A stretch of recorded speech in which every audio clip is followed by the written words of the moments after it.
You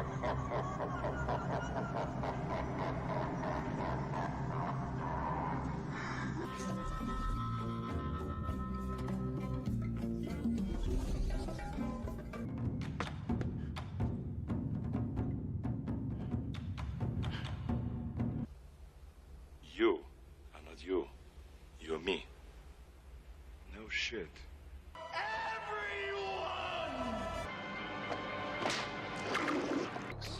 Hightailed it out of there.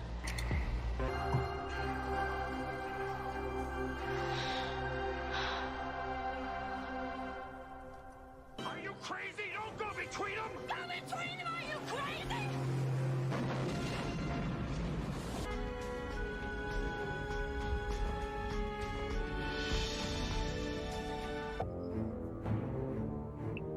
Welcome to my home. Good morning. Good morning. So we have a lot of stuff to cover today, some things I'm excited about. But good morning, all. I'll get to you in just a second. But I did have something. Somebody came in really early, so it's not showing up here. But I do have it up here because I saw these messages, and I just want to address them before I get going and forget everything.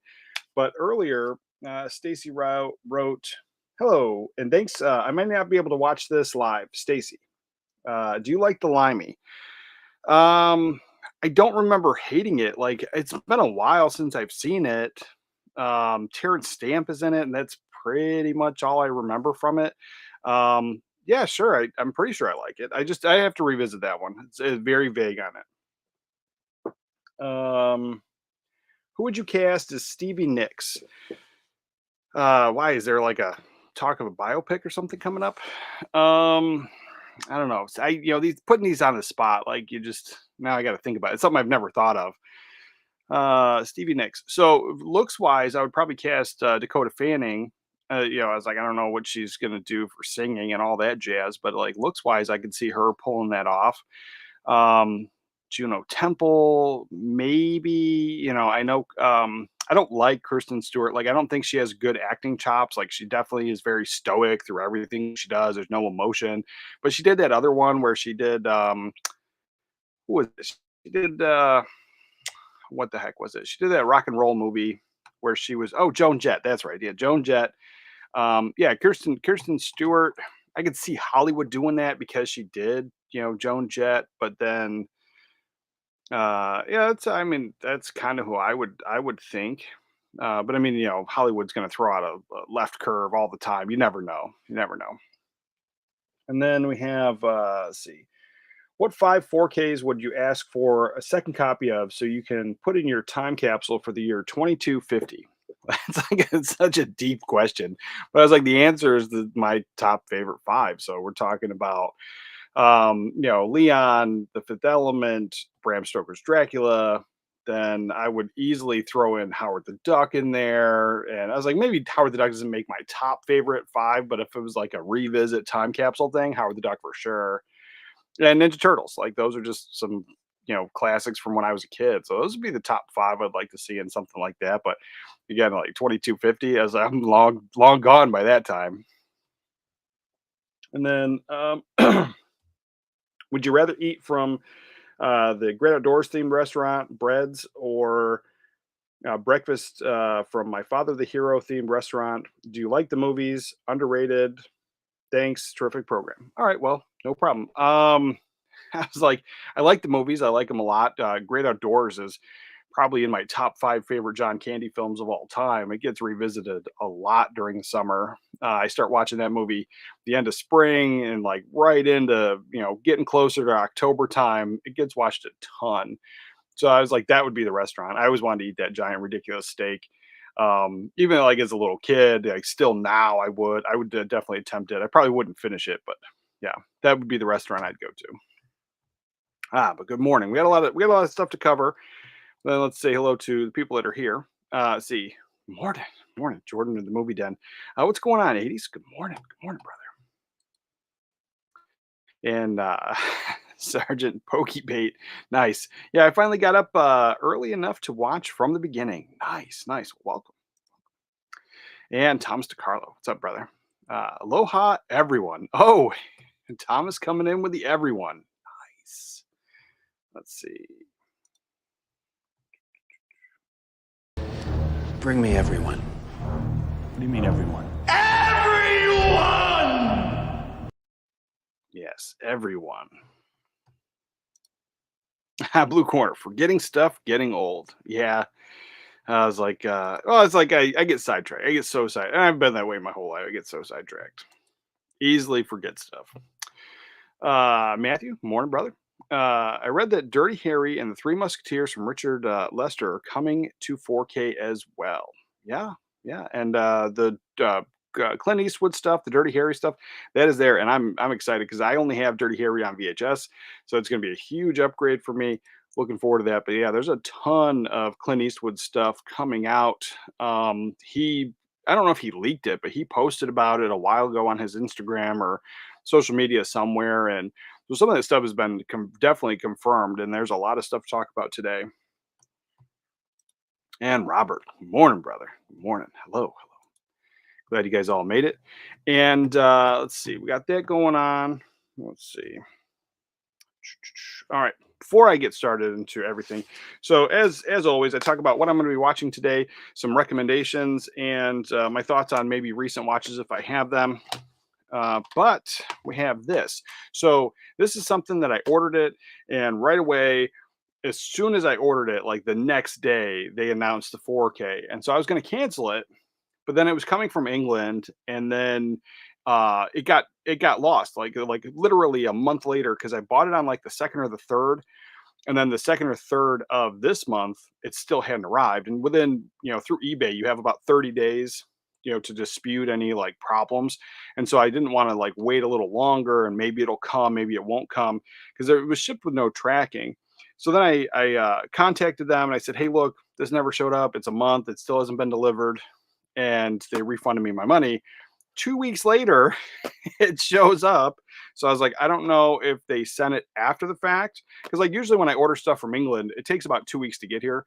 So I was like, I don't know if they just sent it after the fact and gave me the refund, or it was really lost in the mail for a month and a half and it finally showed up, because I bought it January 3rd and it showed up February 18th, and it's Time Cop. So this one here, it got the announcement. So I was gonna, just get my money back and be like, all right, well, I'll get the 4K, but it showed up. So I have this and I like it. I like the packaging. I like the premium design on Time Cop here. And this is from, I don't know who put this one out. Yeah, a company I'm not even familiar with Univideo. So I don't know. Digging the label here. I like the packaging that they do, but the quality of the Blu-ray, it's okay for an older Blu-ray. And so now I still definitely want the 4K. So I'll be upgrading that for sure. And we got that. And then I picked this up. I did like an early birthday haul for myself. And I do that all the time. Like my birthday's actually sometime in March, but usually around February time, like because like if I buy anything in March, I can always justify it as like, oh, it's a birthday present. So what I like to do is like the end of February time, I like to buy something that I know the family is also going to get into and enjoy, because I buy stuff for myself all the time. And so as an early birthday present, I picked up the John Candy films like that. Those are fun films that the entire family loves. And so that's what I picked up. But then I also picked up this one, and I don't know how I feel about it. So we're talking about Nosferatu. On the watch of this, not only was I getting bored, I just kept wanting to watch Bram Stoker's Dracula. But not that I was bored of the movie. I was watching it at the wrong time. It's a long movie.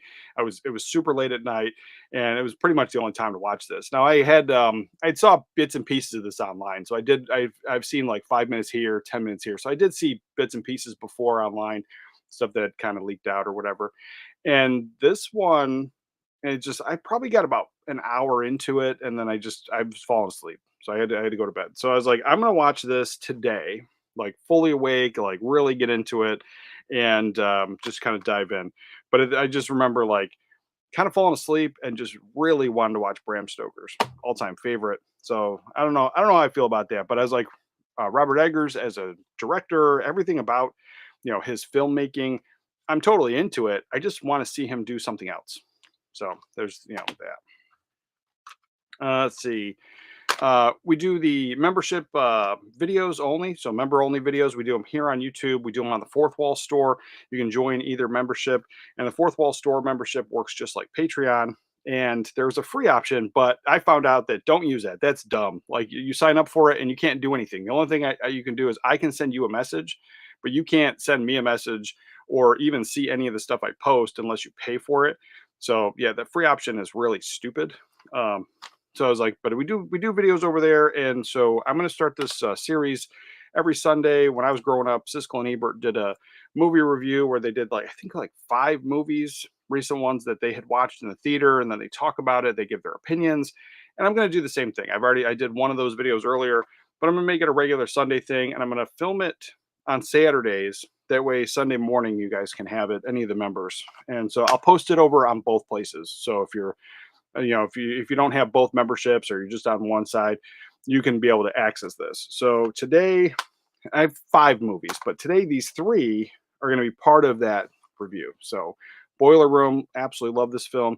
I had it on VHS. I finally pulled the trigger and upgraded to the Blu-ray. So that's a watch today.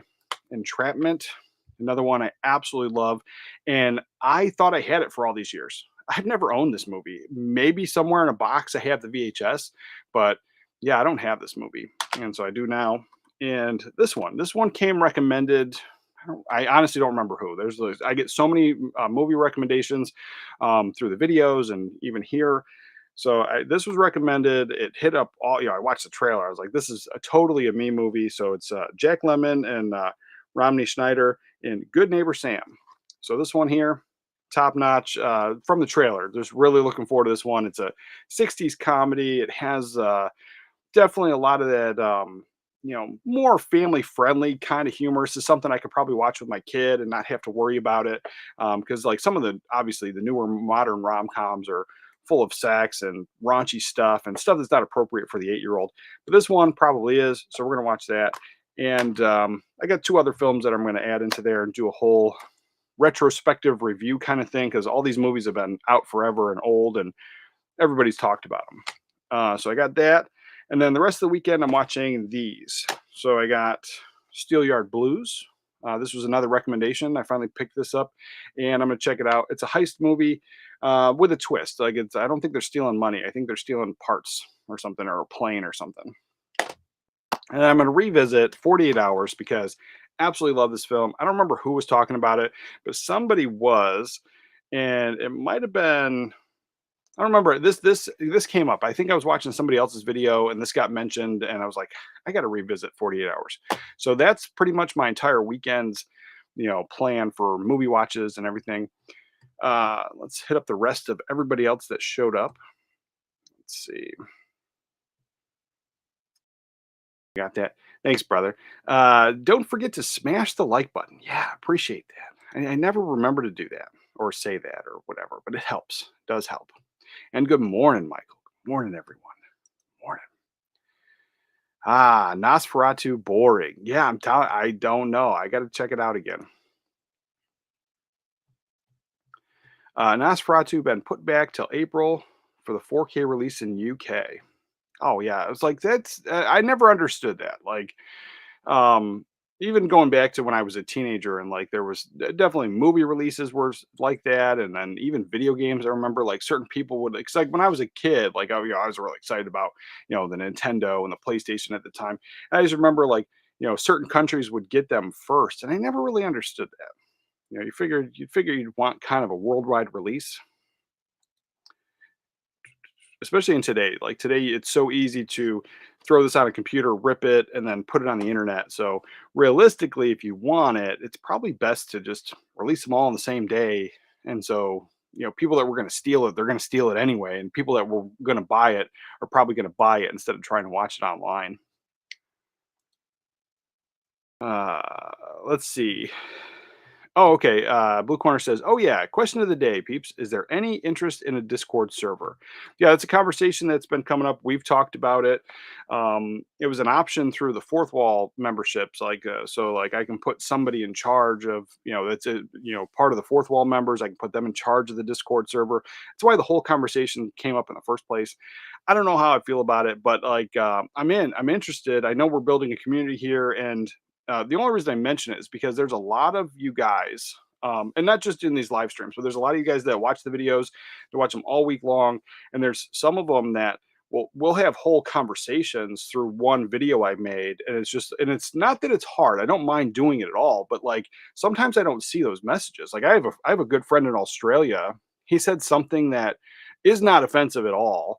It's a normal regular word, but all of a sudden like YouTube hid his comment from like a month ago, and it was like big long paragraph, like actually in depth. It was talking about like my Star Wars collection and his thoughts on it, and you know, like we're good friends, but like he never mentioned it. I completely missed it, and I just happened to be looking for something, and I typed in search because I remember somebody had commented on something. I typed in the search in the comments, and then his comment popped up from like a month ago, and it's like YouTube hid that, and I was like, yeah. So I do miss stuff sometimes, but if we had some kind of Discord server, I think not that it would be better because it could be chaotic, but it might be better to have those kind of conversations of movie recommendations, look what I bought, but also my DMs are always open. You know, you have private conversations that also might work a little bit better too. Thomas, Nosferatu yawn. I'm waiting to see if I can get that steel book. Nice. Nice, nice, nice. Yeah, I don't know. I'm telling I'll watch it today. I'm full attention, fully awake, and give it a shot. But I was like, I don't think I think I'm going into it with a bad attitude of like Bram Stoker's is my favorite. Nothing's gonna, you know, top that. You know, so maybe I'm coming in with like the bad attitude. Morning. Test one. Zeta. Let's see. Matthew says that needs a remaster. The Blu-ray looks like an upscaled DVD for Entrapment. Yes, yes, it does. It was the what was it? Everything I read on it. Where is it? Entrapment. Everything I read on this was saying the same stuff. So I'm looking forward to diving into it. But yeah, this is something that it just makes it. It's an early Blu-ray. It says 1080p beyond high definition, and that's what everybody was saying is that it doesn't look that great for a Blu-ray. And so and I'm going to be watching it downstairs on the 4K. So anything that's going to look bad is going to look even worse down there. See, Entrapment, Miss Jones in that one. Yes. Yes, yes, yes. Oh yeah, it was like young Catherine Zeta Jones. Big fan, big fan.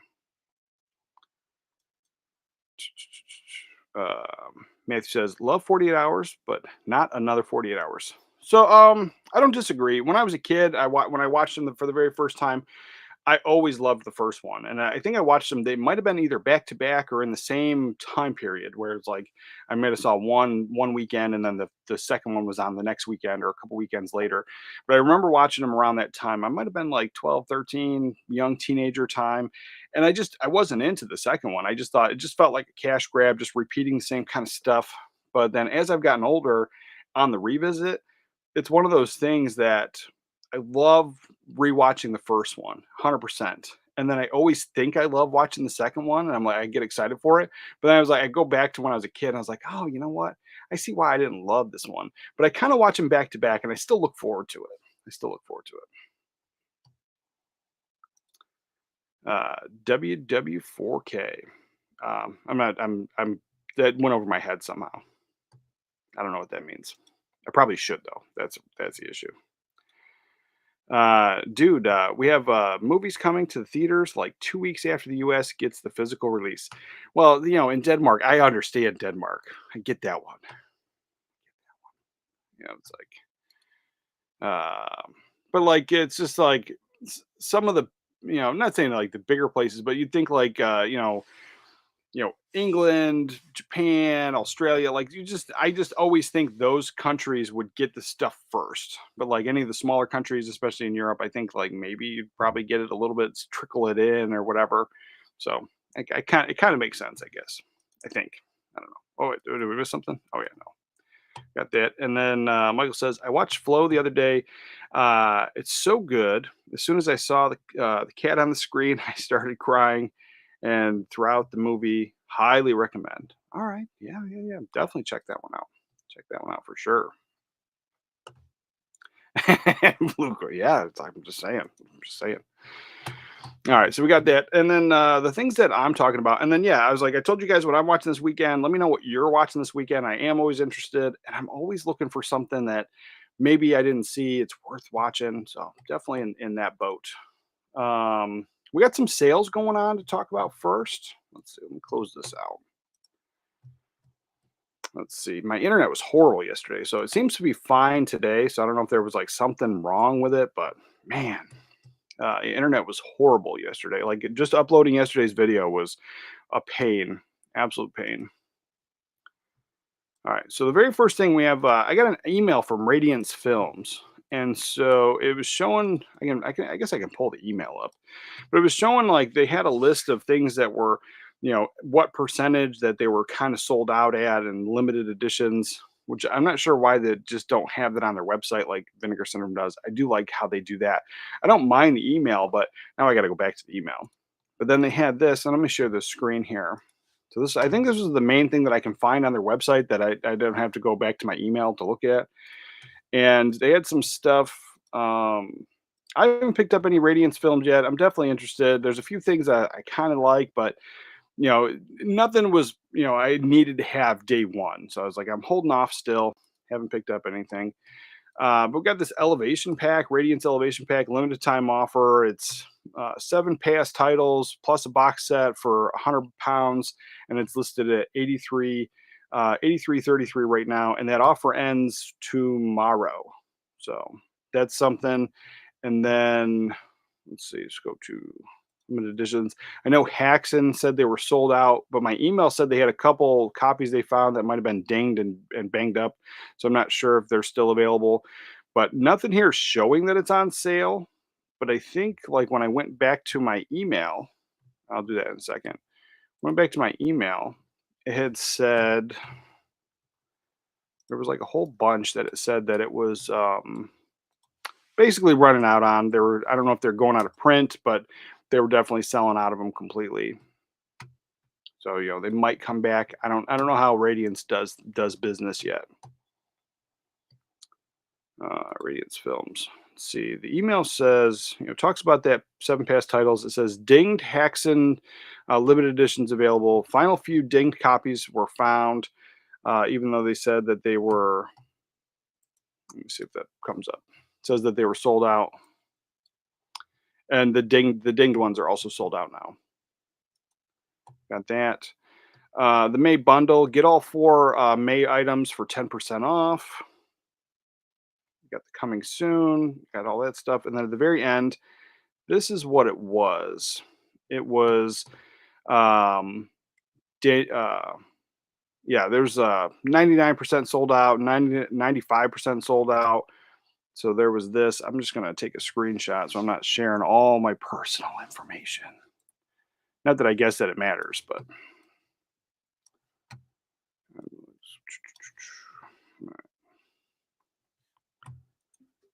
Share that, close that out, and then I haven't got any other emails that were interesting except for Indicator's having a sale too, and their sale I think ends soon, because they usually do like a 3 for 20 or 3. They usually do a sale where there's like 3 titles that you get for a good price, but they're also doing a 4 for 20 right now, and that's a limited time offer. Then we got this. So this is what Radiance had left, stuff that seems to be going out of print. Let's see.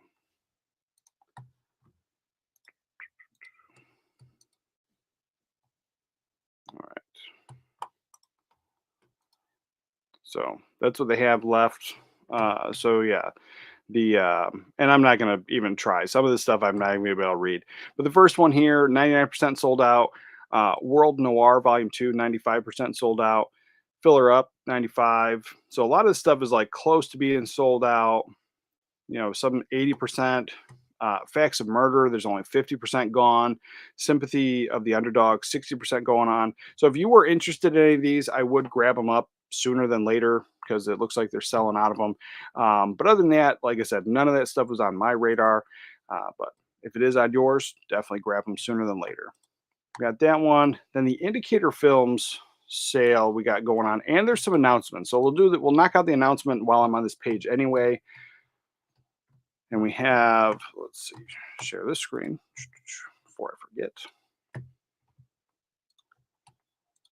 So Limewood Media owns or Powerhouse Films out of the UK owns Indicator. It's their boutique line, and I order for them probably minimum once a year, sometimes twice a year. I put in a decent order. Depends on if something gets released or not. Let's see. I have bought some Indicator stuff through the American Amazon. I have got something through. I'm pretty sure something through Hamilton Books. So you're going to be able to get this, but I think the best way is to get it direct.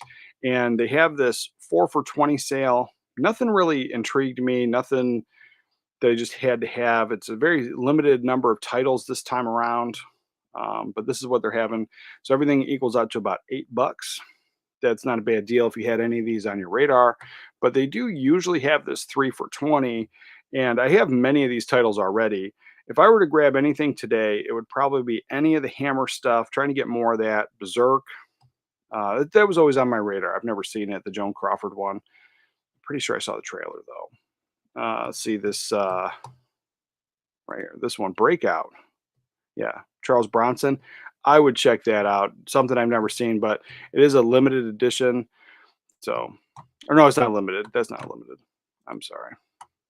That's just a regular standard edition. So that one, either way, I would definitely pick that one up. There's a few titles here I would grab. Anything with Peter Cushing in it, it would be a day one easily. So yeah, definitely check that out as well. 3 for $20. They usually do this sale. Devil in a Blue Dress. That's a phenomenal film. Very underrated in my opinion. I have that First Men in the Moon. I like that one. Let's see. Old Ray Harryhausen stuff. Ghost to Mars would be an easy pickup. Gray Lady Down is a great one. Yeah, there's quite a few things. Definitely check that out. But yeah, the 3 for $20 sale is something that they usually do regularly. It's the 4 for $20 that's going to be limited this time around. Let's see. Gary, morning. Hi there from the UK. Well, hello. Blue Corner Bird, yes. What's everyone's pickups this week? I picked up Bad Candy, Rumpelstiltskin, Sundown, Vampire in Retreat. Oh, that's a good one. I love that one. Kickboxer's great. I got to get Kickboxer. Rush Hour Trilogy is top notch. Ong Bak Trilogy. Good week for mail calls. Yes, it is. So the only one I don't have is like Bad Candy and Rumpelstiltskin. I don't have that one. And now that I rewatched it. So I like Leprechaun more. I don't know if it's a hot take or not. I know everyone was super stoked about this one, and the release. The release is cool. I love the release. I think it's super dope. I am a sucker for packages and big chunky box sets. But the thing is, I rewatched it and I'm like, that's $45 I'm glad I didn't spend on FOMO, because even though I had fun rewatching it, that for me is 100% a VCR tape. And I watched Leprechaun easily, the first one easily once a year, and then I try to revisit the rest of them, every couple of years, or I trickle them in sometimes. Randomly, I watch the one where they go to space. But yeah, that's that one. I love that franchise. Rumpelstiltskin, I think it's okay. I don't love it. I'm glad I did not FOMO buy that one. And SO47, morning from the West Coast. Morning, brother. Morning. That's what you get for being located in the United States. Crappy internet. Yeah, I hear that. Let's see. Michael, I watched the Lifetime movie Dying to Be You last night and hooked me. I really enjoyed it. Check it out. I only have one indicator so far, and the Meekus release. Nice. Yeah, I was like, I like them, but they have a lot of those older titles, and I'm a huge fan. So, Matthew says, I have the Sinbad, Harryhouse. Oh, those are great. Set from the limited pressing from Indicator. Then I have Viavision, Jason and the Argonauts. Yeah, that's one I got to grab. I still don't have Jason and the Argonauts, but yeah, that's one that's high on my radar. Big fan. And I haven't seen that since I was, definitely fucking boy, like probably 8, 9, 10, 12, like around that time period is probably when I saw that one. Let's see, we got the sales covered. And then we have some titles. The only thing I was coming up with here in March, it seems like there's just some stuff that are trickling in. There's not a lot going on. But some interesting announcements, interesting releases. And then there's a lot of stuff. There is a lot of stuff that I didn't pull up. There's stuff that I'm not even interested in, but we can still talk about that too, because you might be. But this one here, this first one, Keanu Lorber from 1986. It's an R-rated film, and it's called Crawl Space. Oh, I'm not sharing this. So this is one that I'm interested in. Their Kino cult line. I only have like one or two of their Kino cult titles, and I like those. I like so far they've just been schlocky B Saturday afternoon movies, not that great. But this one here seems like it might be a little bit better. Definitely interested. Definitely interested. So this one here, Crawl Space. Yeah, it's like for. I think the price point is on par with it. You know, if you like any of these kind of movies, let's see. Landlord Carl seems like a con- conscientious landlord who looks out for his female tenants when they don't know is he has an elaborate network of crawl space that he uses to watch their every move. Yeah. I definitely watch that. Definitely watch that. And then there was that. It reminds me of there's a few movies like that where there's like a crappy landlord or crappy tenant doing stuff, and so I would definitely I'd give that a watch on a Saturday afternoon. So that one piqued my interest. I don't know if it's going to be a day one purchase, but it's on my radar. I have to watch the trailer first. Got that one, and then April we got the all the Clint Eastwood announcements. So these are the things I'm excited for, and just the simple fact that Warner Brothers is doing a steelbook and a regular standard release. I'm a huge fan. I'm not sure if it's getting a slipcover. There's no image of it, and there has been talks and rumors that Warner Brothers is getting away from the slipcover stuff. But I honestly don't care. It does not bother me. I just want the movie. If I want a premium edition, I'll splurge on a big extra premium edition. But this one here, Dirty Harry, is definitely a day one purchase. Absolutely love this film, and like I said, I've only had it on VHS because as I wanted to upgrade, I've been holding out for a 4K. We got this. So we have the Dirty Harry Steelbook. For me, I'm not super into it. I think the standard edition's fine. Obviously, I hate the big ugly banner as always. Then we have the Outlaw Josie Wales. I have to grab that one. Looks like a steelbook in the standard edition. I actually don't mind the look of the steelbook. Not that I'm going to pick it up. I'm going to pick up the standard edition on all these because none of these were high on my radar. I didn't have Pale Rider, so I'll be picking that up soon. I might have the Outlaw Josie Wales, but either way, if I do have it or I don't have it, it's probably been a good maybe 5 to 8 years since I've seen it. So looking forward to checking those out. But yeah, these are there, and this one here, Day One, Clint Eastwood, Dirty Harry. And I'm, honestly, this is another one. I'm glad that you're not getting a big box set. Now, those would be great. I like big box sets. But then at the same time, like I feel obligated to watch them all back to back. And with everything else that's coming out, like that's just a lot of Dirty Harry. And then no one else in my house enjoys these types of movies. So it's a movie that I have to sit down by myself and a lot of times wait till they all go to bed just because it monopolizes the TV downstairs. So it's one of those things that I'm glad they're putting out the first one. It gives me time to watch it, enjoy it, soak it in, and just revisit this. I think the last time I watched the Dirty Harry VHS was probably a year ago or so, and it was a good revisit. But I watched it here while I was working on a video. I watched it on a little TV here, and so it was also a distracted watch. So yeah, getting this in the 4K, oh, I'm stoked. I am stoked about that one. So there's that, and then these other ones here, we can check out the steelbook. Now, as far as steelbooks go, this does kind of remind me of Reservoir Dogs. Like I know it's not. I know it's totally not, but it kind of like has a little bit of that vibe. I don't know how this art like ties in with the Dirty Harry world. I'm not really sure. So I'm not really into it. It's not for me, and I wouldn't have been getting the steelbook anyway. But if you're a steelbook collector, it's not bad. Just I don't really get it. I don't really get it. But then when we go down here, this one here, the Outlaw Josie Wales steelbook, I think it's pretty sharp. Movie from 1976.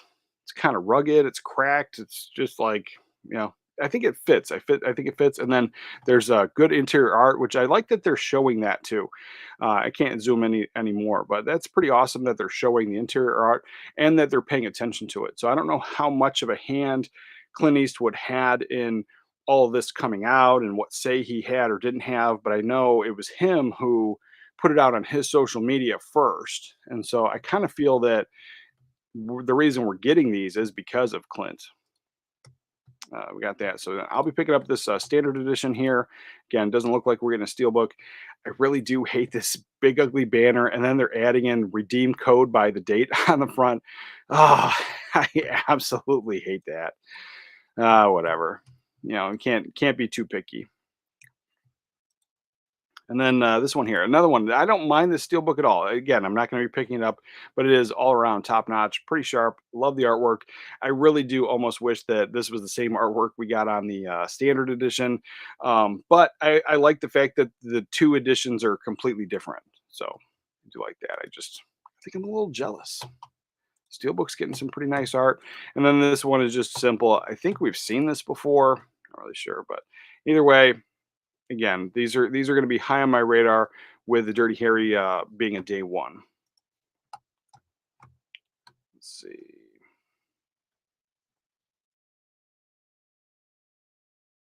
Thomas says, "Yeah, but it's going to look badass on my shelf." Rumpelstiltskin, yes, it will. Definitely want Outlaw Josie Wales. Yeah. Oh, those are definitely high on my radar. High on my radar. Let's see. Will Dirty Harry have its original mono mix though? Doesn't appear so based on the description. Sometimes not all that information is completely filled out. So I do like to wait till there's a little bit more information. I couldn't see why they wouldn't include that original mix. It's just a very simple thing to just kind of include what they did before. But other than that, I don't know. I have no clue. Um, Off the top of my head, I know that there's a couple titles in my collection that kind of just forgot about the original mono track, and it just seemed like it was a cost-cutting measure. But the entire film, like the packaging, everything was just lackluster. It came in an Echo case, and just it felt like almost that we were lucky to get a version anyway. So I have a couple titles in my collection that were like that, but the majority of them, I honestly haven't minded the new audio tracks and the surround sound. If you don't have a big surround sound, I could see where it could be kind of frustrating. There's only one, and I don't remember what it is now, but there's only one that I recall where I was just actually kind of pissed off at the new surround track. It sounded horrible. And sometimes older movies that have a 5.1 that are just kind of done different. When I put them up here on my older system, because I have an older Pioneer from like mid 2012s that I have up here, sometimes that does change it, and so it does sound a lot better because the mix was made for this specific receiver, or that time period when that receiver was out. So it does sound a little bit better sometimes. But there was this one that I had to go to the 2-channel audio. Like that was the original, or it was either 2-channel or mono track. I had to go to that, and that's the only way that it sounded good. The new track sucked, but everything else I've had a pretty good time with. If Harvey Keitel was Mr. Pink in Reservoir Dogs, that would be the steelbook of him. Yeah, right. I was kind of like, I was getting the whole vibe. So I was like, I don't know who did the art. I don't know if that was kind of what the inspiration was. I don't know. And I know artists, they do a lot, and I do appreciate the artwork as opposed to just pictures of the actors on the cover. So I like the fact that they're going that route. But at the same time, like, I feel that some of it is kind of low effort. And that one's not the worst I've seen, but lately there has been a lot of low effort. Sammy, just get the steel book. I can't do it. Can't do it. And Cinema Dave, morning, brother. Morning. Hello and happy Saturday. Hello, brother. Hello. Let's see. Oh, and Cinema Dave, I had a couple questions, but I was like, I'm gonna hit you up on DM, but I didn't want to like surprise you and be like, hey, bro, because I don't know if your DMs are open or whatever. But I'm gonna hit you up. I got some questions. It's all movie related. Don't worry, don't worry. But yeah, I wanted to hit you up. Let's see. Ramon, good morning. Good morning. Ever seen Iron Eagle? Yeah, I have that on VHS. It's a good film. It's a good film. I don't know if that's ever got another release. Um, yeah. I'm not a steelbook guy. kid. I was like, it has to be my top 25 favorites, or it has to come in like a slip box case where it's super protected. Other than that, like, it's not worth it to me. They all come damaged. Let's see. I like theatrical posters as cover art. Yeah, I do. I like some of the original theatrical posters. Not always, though. Not always. Sometimes I like those old painted movie posters all day, all day. Almost as always do the. Let's see. I like theatrical posters as cover art, but they almost always do this Photoshop floating faces art, which I just like. Yeah, I hate that too. Absolutely hate that. And it was like, so Drew Struzan is my favorite painted movie poster artist. Absolutely love him. I've got a whole book. I don't have it close. I'll pull it up next week. I'll have it because it's back there. So I'll pull it up. It's one of my all time favorites. And you know what? I'll pull it up now. But let me close off the camera. Let's see. Got this, and then let's see. I got the Harryhausen book over here too.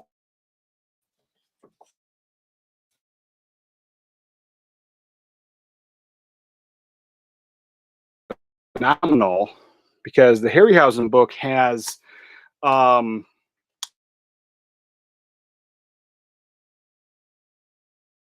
because it was this mentality of, you give the artist, here's the premise of the movie, go, and everybody has a different idea. And then we, basically from the 90s on, we've had this, like you said, the floating heads.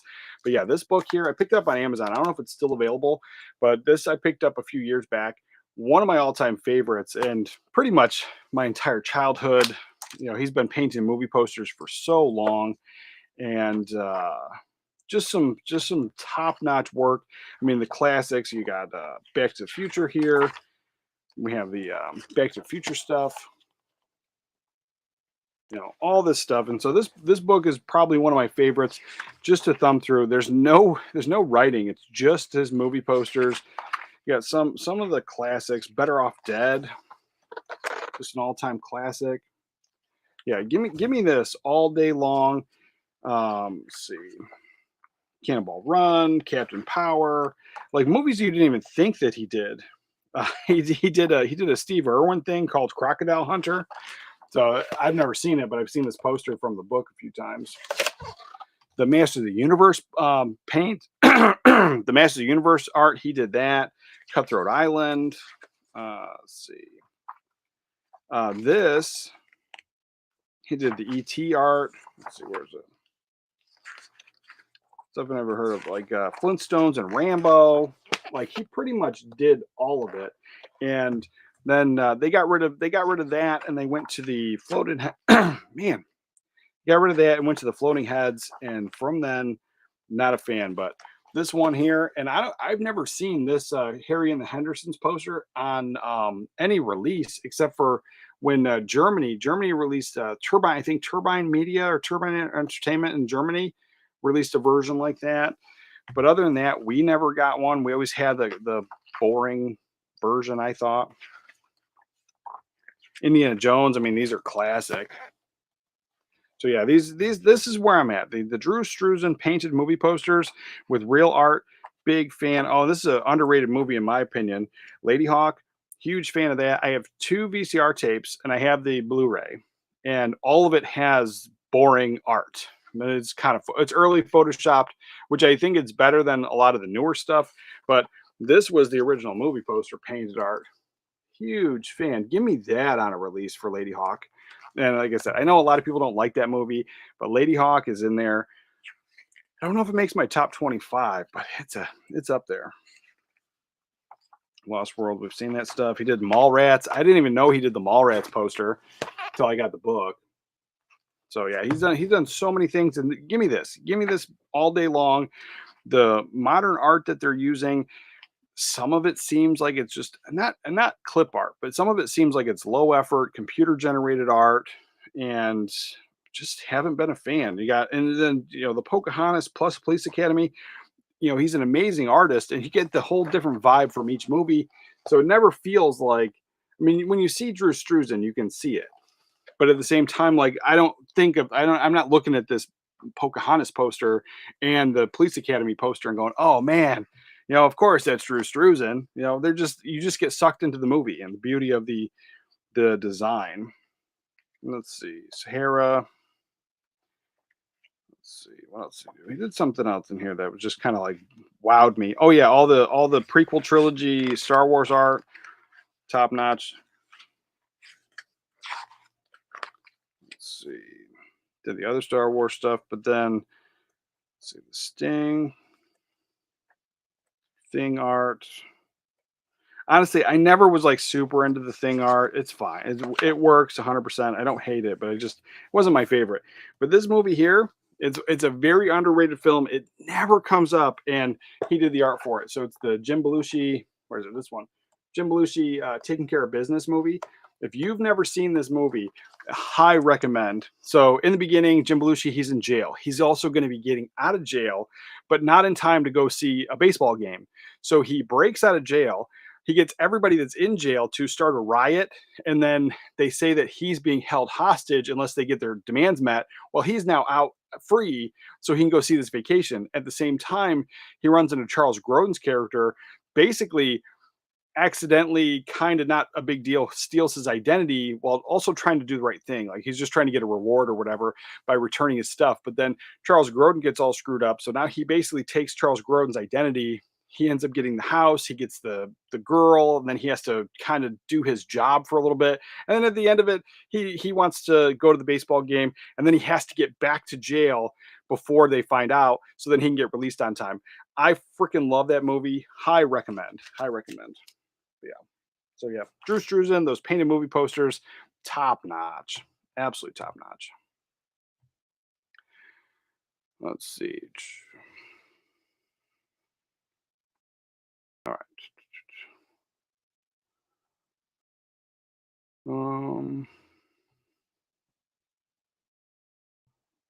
Nice. Good to know, brother. Good to know.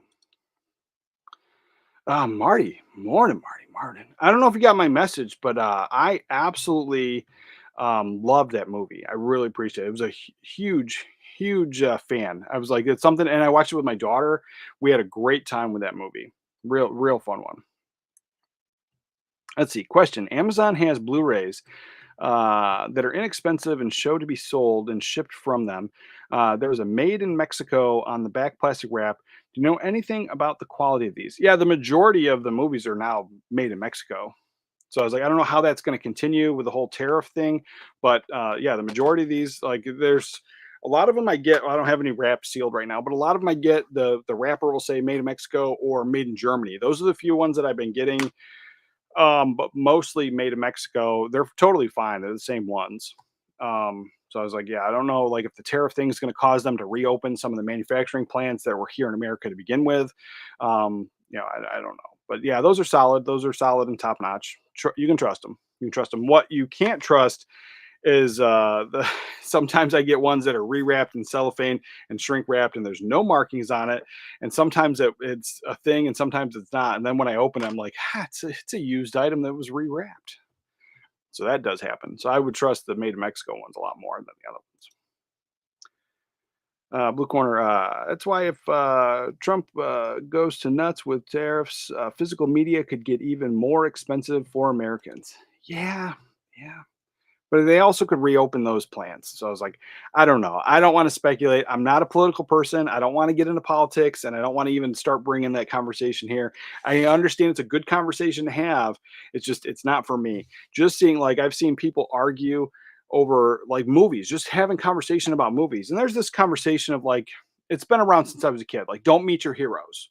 And the thing is, today, with today's society, we have access to our heroes. You can Twitter, you can hear every thought and stupid thing that any celebrity says or does, since Twitter and Instagram and social media has been really, about. So the past decade at least. And you have that access, and that access has caused so much craziness.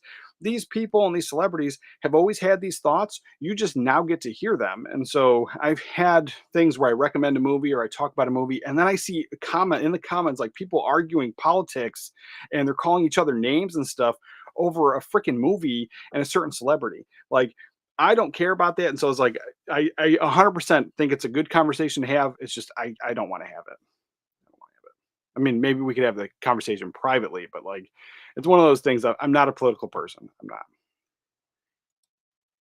Did you get Willow 4K? Yes, yes, it did. It's actually down there.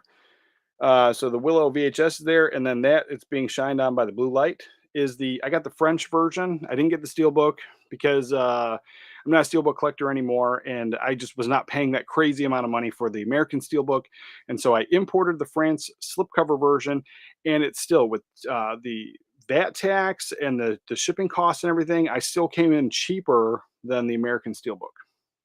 But yeah, big fan. And it's the same transfer. It's the same exact thing. Matthew says, "I like Tom Jung Star Wars." Yeah, but yeah, I do like Struzan and Bob Peak Star Trek. Yes, yes, yes, yes. Those are great. I mean, those are great. I mean, Struzan is my favorite because he probably painted more of my childhood favorites than anybody else. But I love them all. I love all the greats.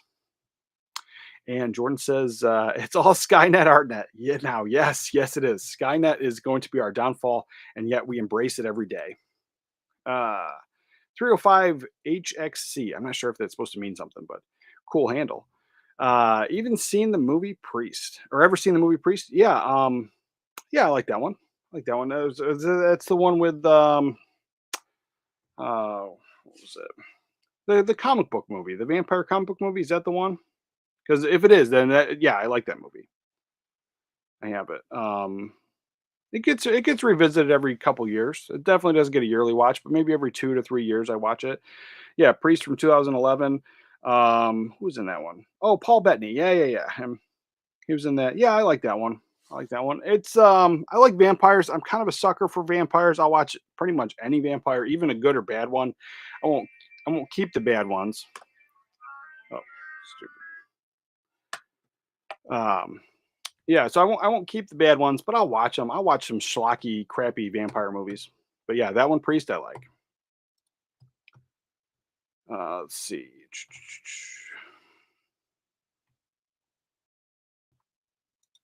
And Jeff, good morning. Morning, my friends. Good morning, brother. Uh, that's right, Blue Corner. That's right. It's like, yeah, it's like I just don't even talk. I don't. Yeah, it's not for me. It's not for me.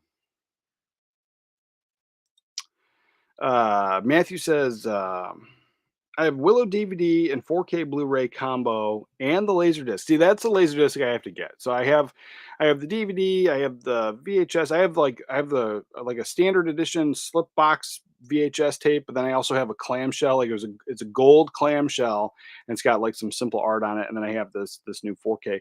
I do need to track down a Laserdisc. That's just a new one I got to get. Got that, and then um, do you have the Empire of Screams Enter the Video Store Arrow set? No, no, I don't. I was like, do I need it? Do I need that one? That's that box set, right? Let's see. Let's see, Blu-ray. Let's see. Screams. Yeah, yeah, yeah. This one here, I kind of passed up on it. I'm not like a huge like obscure horror guy, but this one did kind of interest me. I know a lot of people were grabbing it. I wouldn't mind getting it, um, but this is one that it did sell out fast initially, and I feel so $50. That's not a bad deal. Maybe I'll pick it up. Maybe I'll pick it up. Here it is. Let's see. This is the one he's talking about. Let me share that. Share that screen. Got this.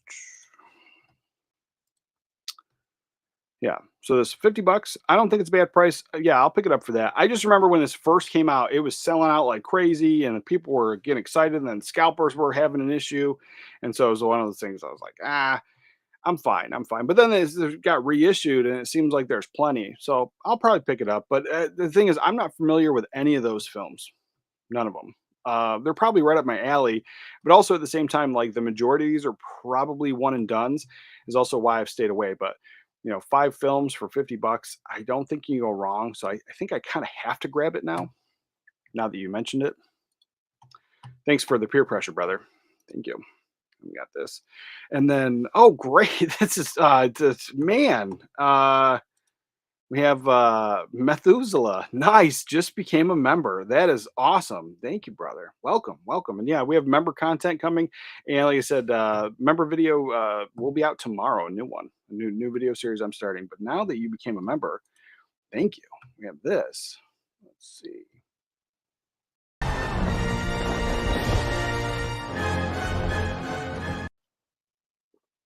Yeah. Cheers. Let's see. That is awesome. And then the somehow so the member there's the member options on the fourth wall store, and that also includes member discounts on stuff, and then something else. So you can hit me up in the DMs if you want to purchase something over there. You don't have to. I never feel obligated to, but if you ever do, I have to just apply the discount differently and stuff because it doesn't like tie in easily with the YouTube stuff. So I honor the same whatever we're offering over on the fourth wall store for the merch discounts. You get different videos and different options over there, so there is a reason to be over there and have something special. But yeah, as far as like there's member only shirts that you can buy, all that stuff. If you're interested, hit me up, and then I'll figure it out for you. See, Matthew, I want the Rocketeer in 4K. Oh, that's a good one. But knowing how long it took just to get the Blu-ray, I doubt it'll happen. Disney is really bad physical media even before Sony took over. Yeah. And you have to think like so I had this conversation years ago, and then somebody was trying to tell me that Disney got burnt on other stuff like in the past. And I was like, no, you look at the history of their physical media releases. Yeah, they were on CED, they were on Laserdisc, they were on the other formats, and the format keeps changing. And that was the argument was the format would change, and so they would dump all their money into the format, and then they would put it, well, those things still sold. And the thing is, Disney always had the vault system. They always had this thing of like hoarding their movies and then re-releasing them at certain times. And back in the theater days, to hold stuff back and then re-release it for a new generation, so then the generation that grew up watching it is now old enough to then have kids, and so you have the nostalgia. It worked. 100% worked, and it was great. But then with the invention of home video and being able to buy this stuff, until very recently, all that stuff was pretty much in the vault. Very rarely was there just regular stuff. As I remember, around the time my oldest daughter was born in the mid 2000s, that was about the first time like some of the stuff was getting released from the vault for the first time in a long time, and movies that I grew up watching, and there was that. But then now my youngest daughter has been around her entire life, 8 years. For the past 8 years, she has had access to pretty much all of the animated classics that used to go in the vault all the time. She's had access to them. Not only do we own them, but they're always at Walmart. So that's been another thing. But those live action classics, there's so many of them that I would love to have. And so that excuse of like they got burned and putting money into physical media, nah, they always had the vault system. They always had this like hoarding mentality, and it's all about making the most amount of profit. And you know, I don't know. I don't know about it. Like, I mean, there are so many movies that the fans would love to have on physical media just to own, to have access to. Like, I was talking to somebody in the UK and finding out there's a movie that I love. It's The Cat from Outer Space. There's that one. There's That Darn Cat. Like those older like 60s Disney movies. They're cute, fun movies. They never got a release in the UK. And maybe there's a VHS floating around, he said, but yeah, that's it. Like, so we got a DVD on one of them, luckily. But yeah, there's like very rarely, there's fans all over the world. This stuff just needs to be put out. See, Enter the Video Store standard version is quite low budget compared to the limited edition version outside of the discs, of course. I didn't know there was two versions. Let's see. Dan Plagle Boobard. Hey, what's up, brother? So this is a comic book friend, good guy, great artist there. Shop smart, shop 80s made. Thanks, brother. Thanks. I was yeah, and he knows exactly what I'm talking about. Like when I say like those low effort art, like I understand what artists go through, and you know some of the things that they talk about and they go through, and having to get work, and then seeing some of the art that is put out on these discs, and then like this is just, I mean, this isn't bad, but this is old 60s art, not bad. But like this stuff here, like I mean, this is fine, but give me art. Give me something that sells this. Like you look at like the old stuff from the '60s. This would have been painted and absolutely top notch. Like giant Sean Connery's face behind her, never did it for me. I just like the movie. Yeah, big fan. Uh, yeah, they did that with the Snow White until 1994. As a kid, there was no home video. I had to see it in theater. Yeah, yeah, same thing. Let's see. And morning, Arthur. Morning. Hope you got your mug. Well, I know you got it, but I mean, we're drinking the mugs today. Let's see. Got that. And then, so we got that crawl space. We talked about the Clint Eastwood stuff. Talked about that. So Eureka's having a sale as well. So Eureka Entertainment, or not having a sale. I'm sorry. These are the announcements. These are the May. Let's see, yeah, May release announcements.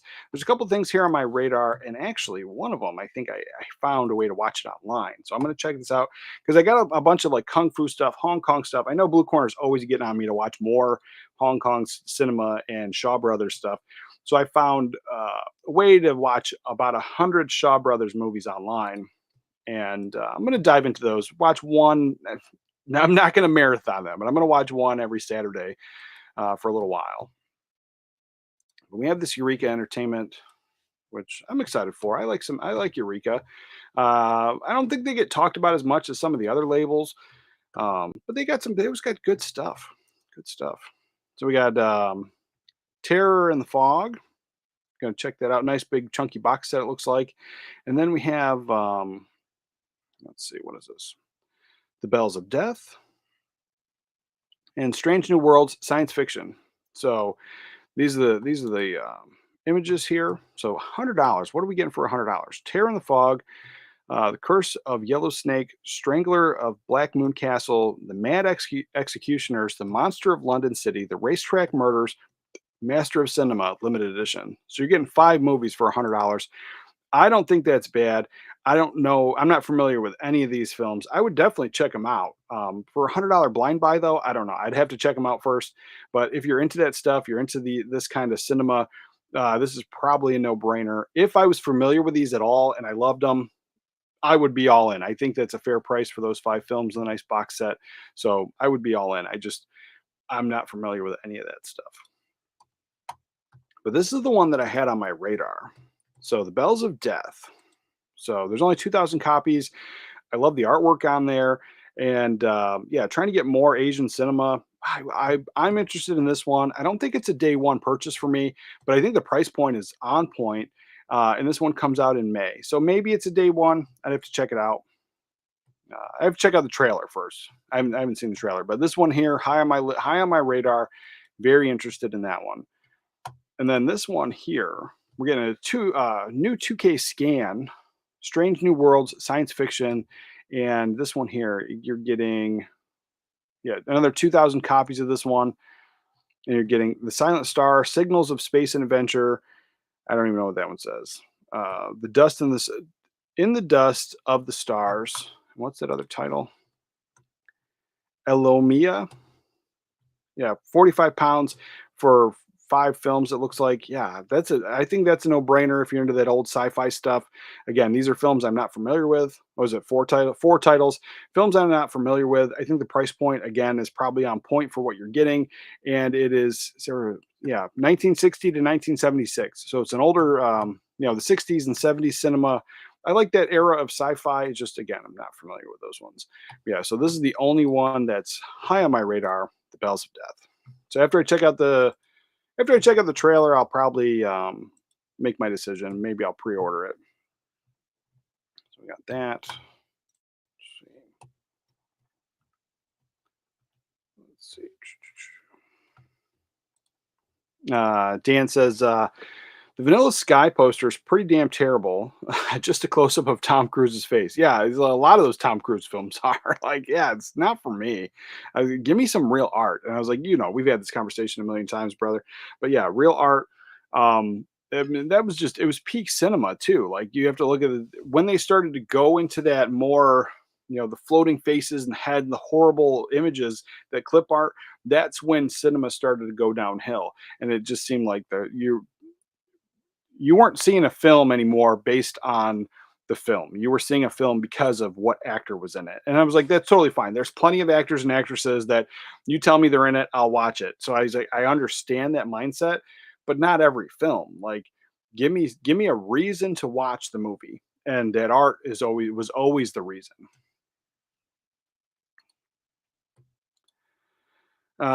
See, Disney needs to get over it and just to release Song of the South. You can get a version in Spain, like official releases. There's an official release in Spain and an official release in Japan. And I'm pretty sure the Japan one is because like over there, it's like copyright free or whatever. Like they have some kind of thing where they can just put out Song of the South in Japan and they don't have to answer to Disney or something. It was like how it was how the original release was done in Japan. Somehow it like falls under this weird loophole law where they can just put it out. So there is a Blu-ray in Japan, and because it's an American title, it's going to have the English speaking language. You just turn off the subtitles. I don't know how expensive it is, or if it's out of print or anything. But there was two versions. 100% were official releases. Uh, if you ever plan to pick up any Shaw Brothers box sets, then don't pick up the Eureka's Bells of the South. It's on Shout Volume 1. Oh, okay. I have one of those. I have my eye on one of them. I just didn't see what was in there. I just saw the box and I'm like, hey, I'll probably get that soon. So I have one that I have my eye on. Maybe I'll hold off on it. Thanks, brother. Brent, morning, brother.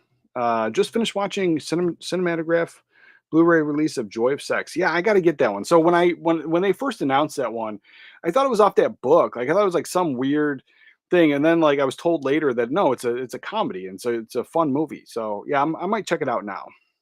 Let's see. It was a fun watch, a good cast, nice new 18-minute interview with the director Martha Coolidge. Nice, nice, nice. Yeah, I'll check it out. I like Cinematograph. Big fan. It's just like I said, I was thrown off. I thought it was that book. I thought it was like some weird like 70s documentary thing. Like, I did not think it was a comedy. But yeah, I'm in. I'll check it out. Let's see. I wonder if Lone Wolf and Cub will ever come to 4K. I think right now the Criterion Blu-ray is the best you can get.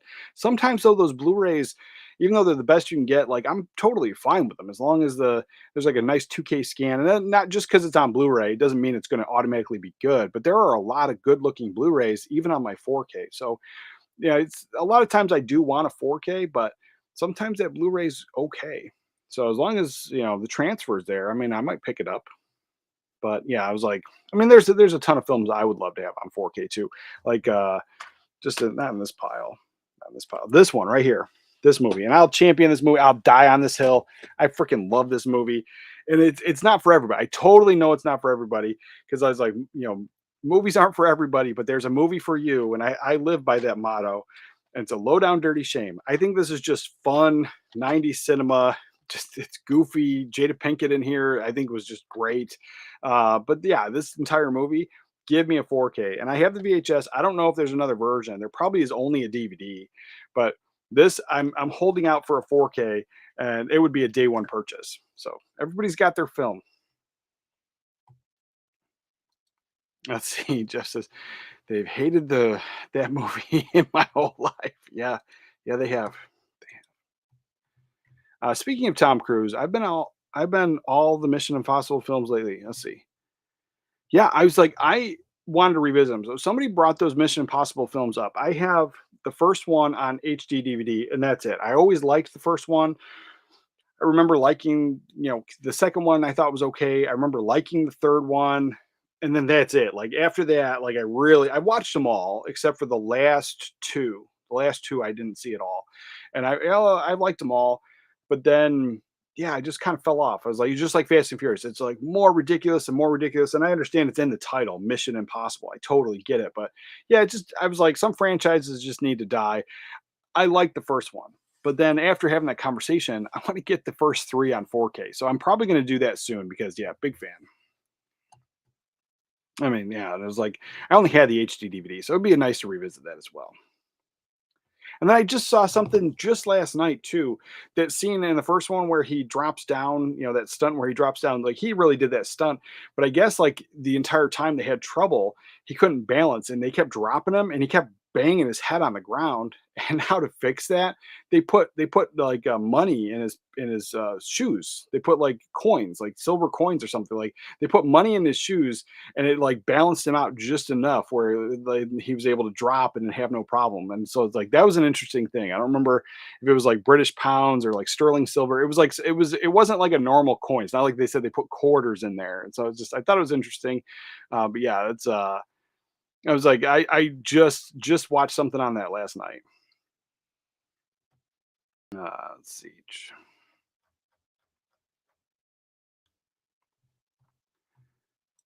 Let's see.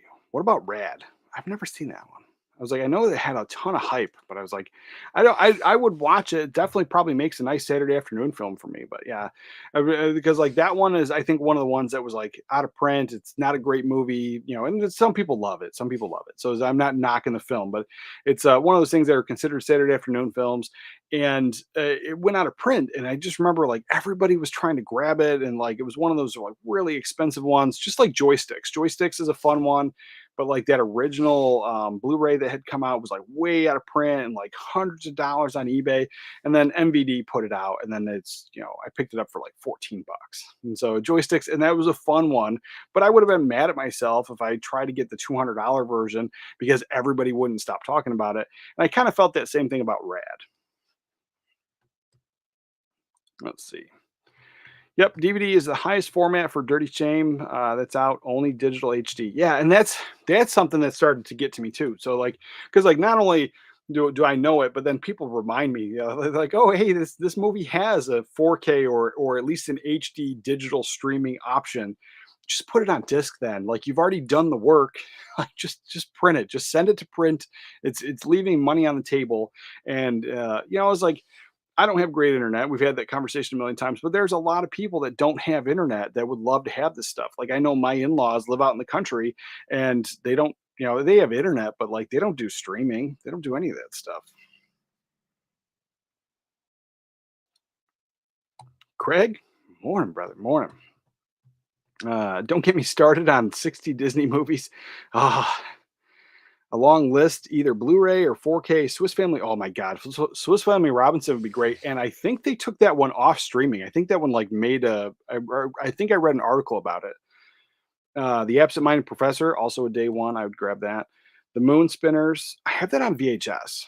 I do have that on VHS. And in Search of the Castaways, I don't have that one. 4K, please, 100%. Yeah, like all those. And then there was that whole list of Disney Movie Club exclusives. There's a lot missing from that never even made it to the Disney Movie Club exclusive. But all those films, I have probably 30 or 40 of them, and some of them are, I love all the ones that I have, but there's some that I don't have that I wish I did. And now we're talking like Cool Runnings was like $100 last time I saw it on eBay. I'm like, I wish I bought that back in the day when it was like 8. You know, yeah, yeah. Give me a new release. And then I know that some of those movies, not all of them, but some of those Disney Movie Club exclusives got releases in other countries, like Flight of the Navigator got a second sight release. And from what I hear, that's from a 4K transfer and phenomenal. I guess somebody compared the two from the American Blu-ray, and it's the second sight version apparently is like hands down top notch. Which Critters is your favorite movie? Oh, I love the first one. I love the first one. The second one I think is it's like schlocky fun. And I go back to like remember what like Siskel and Ebert said. They were talking about how like you could tell they're puppets. Like that one, there's a lot more of just lazy, stationary, like a whole bunch of them. Like even in like the salad bar, they're sitting there. You can just tell they're puppets. But I think that one that's why it has charm. So I was like, after the third and the fourth one, I still watch them, but it's like they're not my favorites. I love the first one. I think the second one is just fun, but it takes it into a little bit more of a different direction. It's like it's almost like Piranha 1 and then Piranha 2. Like it goes a little bit more goofy. But yeah, big fan. Totally agree. Mission Impossible 1 films are hit and miss. Oh yeah, Mission Impossible films are hit and miss. I love Brian De Palma. So the first one is my favorite. Oh sure. MI2. There's lots of slow motion. MI3 is good because of J.J. Abrams and Philip Seymour Hoffman. Oh, for sure, for sure.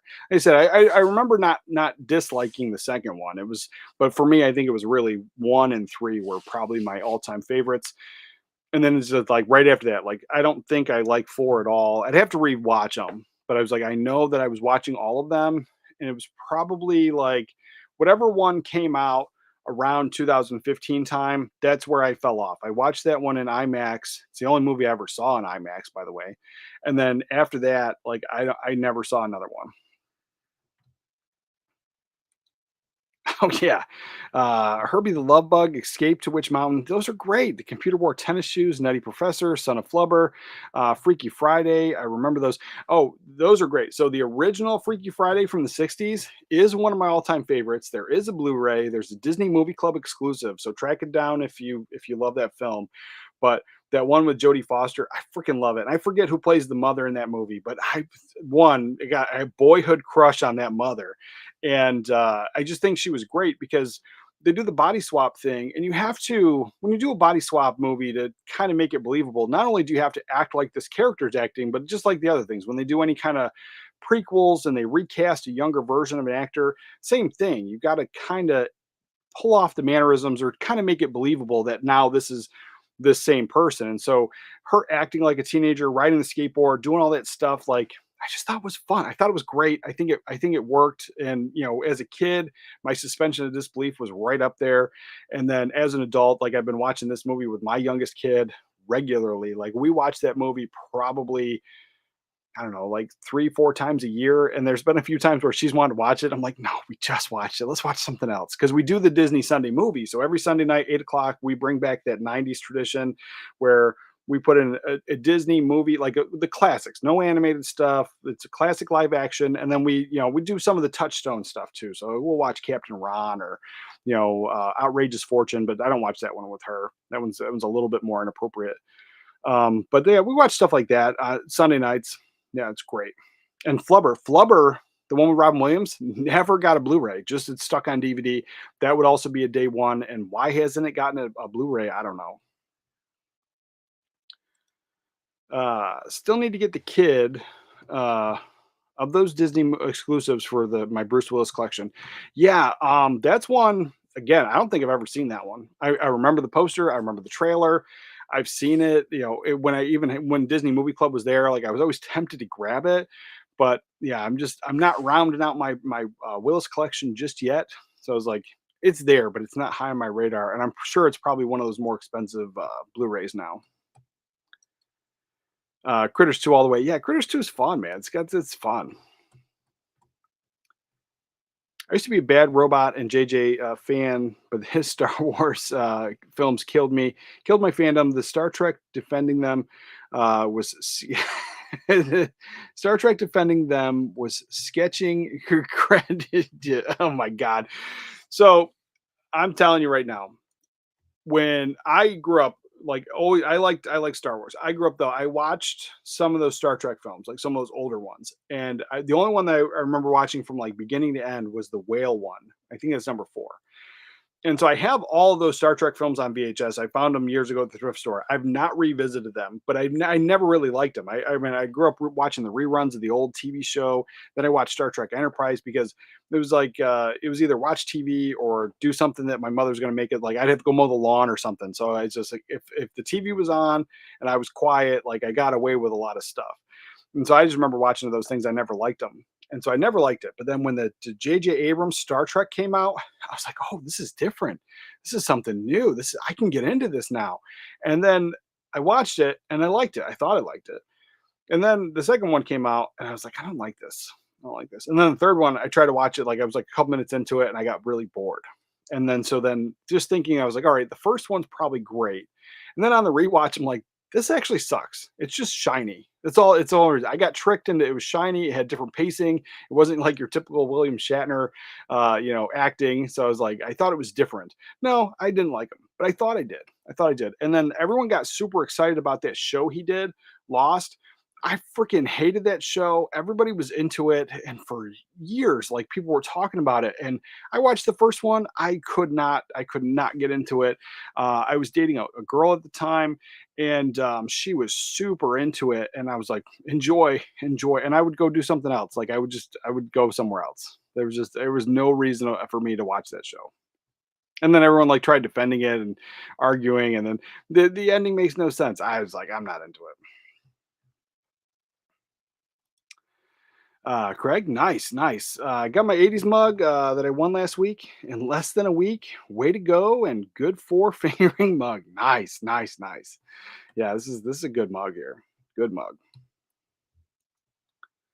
Let's see. I'm glad you got it too. The shirts, some of the shirts take a little bit longer. The mugs, the pint glasses, they come real quick.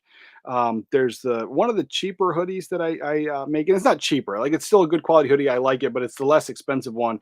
That one seems to be really popular because that one takes forever. I ordered mine because I did a Christmas one, and I ordered it before Thanksgiving, and I got it after Christmas. By the time I got it, it's like right at the end of December or maybe first week of January is when I finally got it. And it just took so long to get it. But other things like come pretty quick. Like this one, the replicant that I'm wearing, that one only took like longer than the mug, but not as long as that other one. It came pretty quick.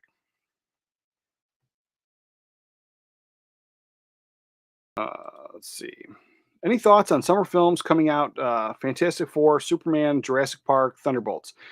All right, so let's see. Let me go back to that. So yeah, I have some. I always have thoughts, but let's see. I have not been the biggest fan of reboots, remakes, sequels. Like, I just give me something new. Now, this is not a new problem, and like I always go back to Siskel and Ebert because I was a little kid watching those guys, and I remember that they would complain about that too. And back then, I didn't understand because I always wanted more of the world that I loved. Like I always wanted Goonies too. I don't now. I don't now, but when I was a boy, I'm like, give me more of this. And so they would complain about it. I totally get it now. So the new Jurassic Park, I'm on the fence about because it reminds me of, when I watched the trailer, it didn't take me back to being a boy, but it reminds me of the magic of that first one.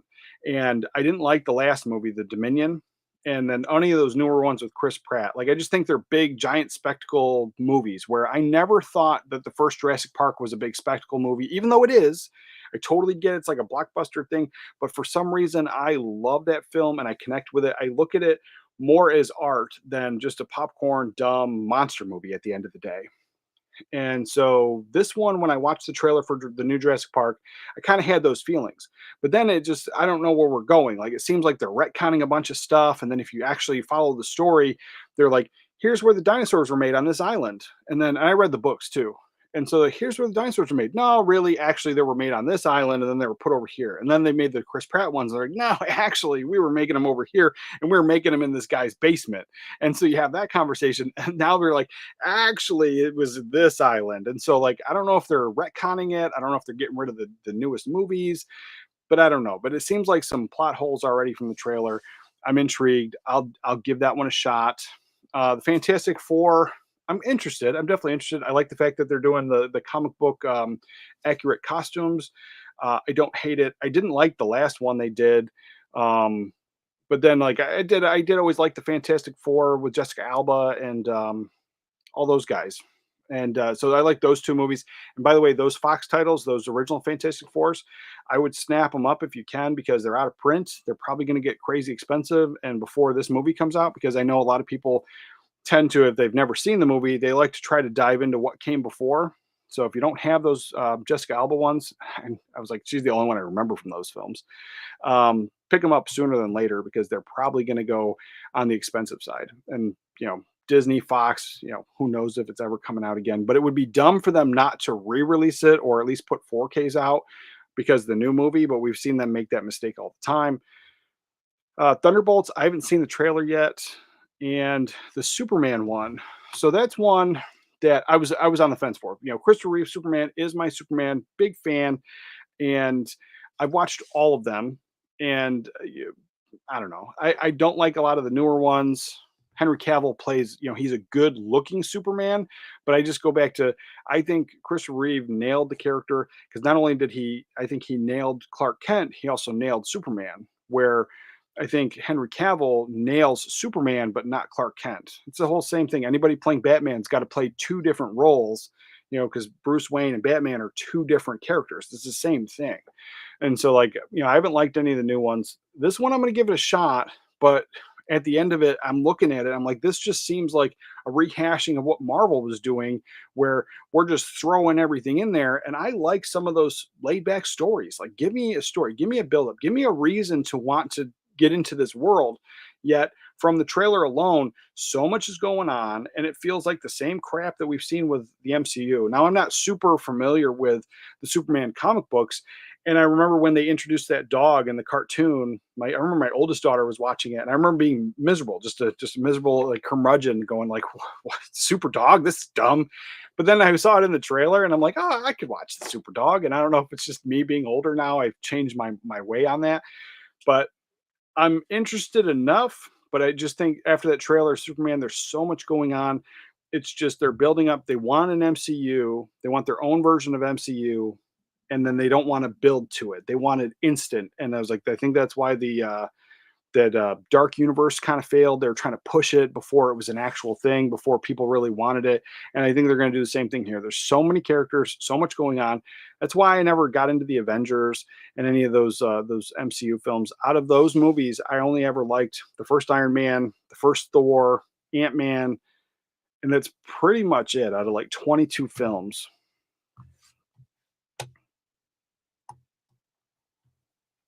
Let's see. Let's see. There's actually a little bit of Robin Williams movies stuck on DVD. Oh yeah, there's quite a bit. There's quite a bit, I think. Great films at that. Yes, yes they are. Uh, Rescue the Touchstone movie. Yes, I love Touchstone. It's a kind of not sad. Like I never think it's sad, but I think it's very disappointing that they have the entire back catalog that they never dive into. They never release these films. Some of them aren't even on streaming. So I was like, there's always that conversation of like, they're putting all their stuff into streaming. Well, they're not, because not everything is available on streaming in any place. Short Circuit, all-time favorite. Love that film. The second one, not so much, but I still watch the second one. It's still up there, but I think the first is top-notch. It's a film that I revisit regularly. Steve Guttenberg, Ali Sheedy, from the 80s. It's a movie I've been watching since I was a kid. It was actually my very first Second Sight movie, because the movie was sold out like here, and I don't know if you can find it now at all, but it was the second one I could get. And so I ordered the second one from Best Buy, and I wanted to show my youngest daughter Short Circuit. She was, into kind of, more of these like funny family movies. And I was like, Short Circuit's going to be perfect for her. So I ordered the second one, and then I looked for the first one for the longest time, and I couldn't find it. So we had the second one on Blu-ray. And then I found out that, that was kind of one of the first like out of print movies that I was struggling to find. And then I ordered one. I found one in Canada, and then it showed up, and it's a Second Sight title. And it didn't have one of those big chunky boxes. I think it was before they were doing all that stuff, but it still comes in a black case, and it's one of those. And so, yeah, I picked that up for probably like 12 or, $15. I picked it up on the cheaper end, because I think the American version was selling for like between 40 and 50 at the time. And now I probably would have easily pulled the trigger. I'm like, it's not 100 and it's a movie I love, 30 or 40 or 50. I'm like, yeah, sure. But that was at the time, I was like, before I was really getting into boutiques and really spending a lot of money on movies. And so, I mean, I always spent a lot of money on movies, but I always had like, the regular ones, the cheap ones, the $5, like the regular ones. And then it was right around that time, like I picked that up and I started getting into the Arrow videos, and then there's that. So yeah, big fan of Short Circuit, big fan. Let's see, Matthew says, I loved Alias, and the conclusion and the ending was so horrible. Now that's one I had always wanted to get into, and I kind of missed out on it at that time. I think like it was on, and I was working nights at that time, and so I just kind of always missed it. But I remembered it, and it's something I always wanted to revisit. But it's also I never see it. So if I ever see it at the thrift store, I'd pick it up, 100%. But now that you say that the ending's disappointing, I'm like, maybe I won't pick it up. Which Police Academy is your favorite? It's the first one. I'm telling you, like most of the big franchise films, I like, Police Academy for me. I don't like the last one. I don't like the last one at all. My wife, I have all of them. I have the UK box set that they put out a couple years ago. And so my wife loves Police Academy, but I love the first one. I think the second one's fun. I think the fourth one's all right. Like, and I have to go through it. I have to like look at them all, but the first one, top notch, 100%. It's the one I watched the most. It was always on TV back in the day, and it was the one that spawned that cartoon. So Saturday morning cartoons, there was a Police Academy one. So yeah, big fan. But I don't like the last one. My wife, she watches all of them, and she watches the last one at least once a year. Is the extended cut even on Blu-ray? The Jessica Alba from the Tim Story of Fantastic Four. I don't think the extended cut is. I was like, I have the Blu-rays. I don't think they're extended.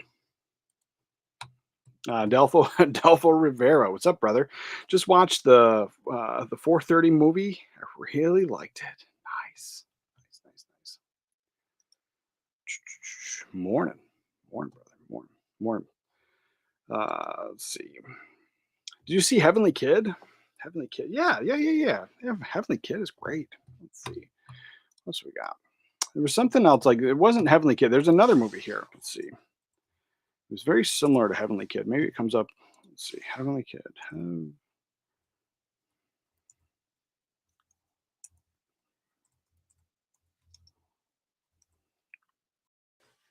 Yeah. So I was like, yeah, that's the one. That's the one I watched last weekend. But then this one here, yeah, because Richard Mulligan's like the only one I ever remember from it. But this one, so this is one that comes up when you punch in Heavenly Kid. Now it's not similar, but this is one that there's a similar movie I think, and I just can't. It's not popping up here, which I don't know why it's not popping up. But in the suggestions here, I'll show you. In the suggestions of when it says like movies like this, I thought it would be there, but it's not. So I can't remember. So if you guys know if there's a movie like Heavenly Kid, let me know. But this one comes up. Loverboy is one that I've always wanted to check out. Iron Eagle's fantastic. Like I said, I already have that on VHS. The Legend of Billie Jean. I love that movie. It's a cult classic. Am I sharing the screen? No, I'm not. I pulled it up and I didn't share it. There we go. So yeah, Iron Eagle, it said fantastic. Loverboy. This is one that I have never seen and I've always wanted to. And it says search on Amazon, rent or buy. So maybe it has a DVD, but not streaming anywhere. So that's one. Carrie Fisher, Kate Jackson, Kirstie Alley, Barbara Carrera, Patrick Dempsey. That's one I have wanted to watch. And I've never come across it. But then yeah, Heavenly Kid was it's a great movie. I watched that when I was a kid. Now let's see, back to here. Let's see. There we go. Iron Eagle. Legend of Billie Jean. This is a fantastic film. If you guys have not seen this one, I think an underrated cult classic from 1985.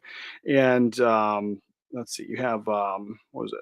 Helen Slater and Christian Slater. For years, I thought they were brother and sister. They're not. But yeah, this one here, Dean Stockwell's in this one. This is a great film. If you haven't seen this, they go on the run.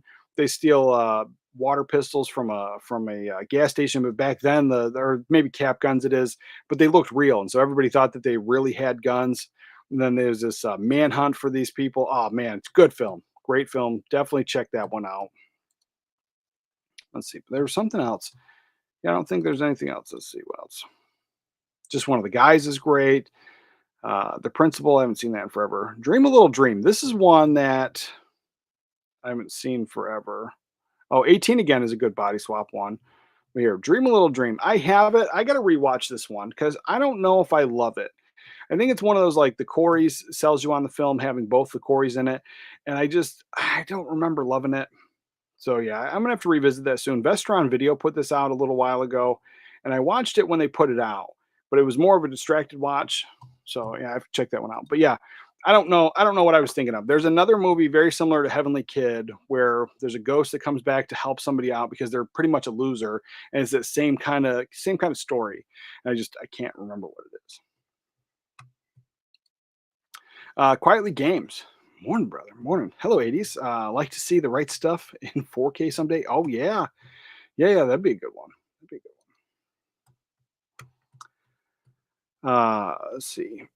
They're building a DCU on the modern comics. If people are expecting Silver Age, yeah, right. And because I think even Silver Surfer is supposed to be a girl. It's not supposed to be the original Silver Surfer. They'll be disappointed. Reeve Superman was in the 70s and a throwback to the 50s. Oh, 100%. 100%. Yeah, and that was like the next thing we're going to talk about. Are you picking up the Ultimate Collector's Edition of Lethal Weapon? Yes. As we go into that, there's actually quite a few releases coming out, and so this is what I speculate is going to happen with the Nightmare on Elm Street big box set. I think there's going to be a bunch of different releases just like this, but this one here, Lethal Weapon, 100% all in. I'm going to get the big box set. Huge fan. Let's see. Pull this up. It's right here. Let's see.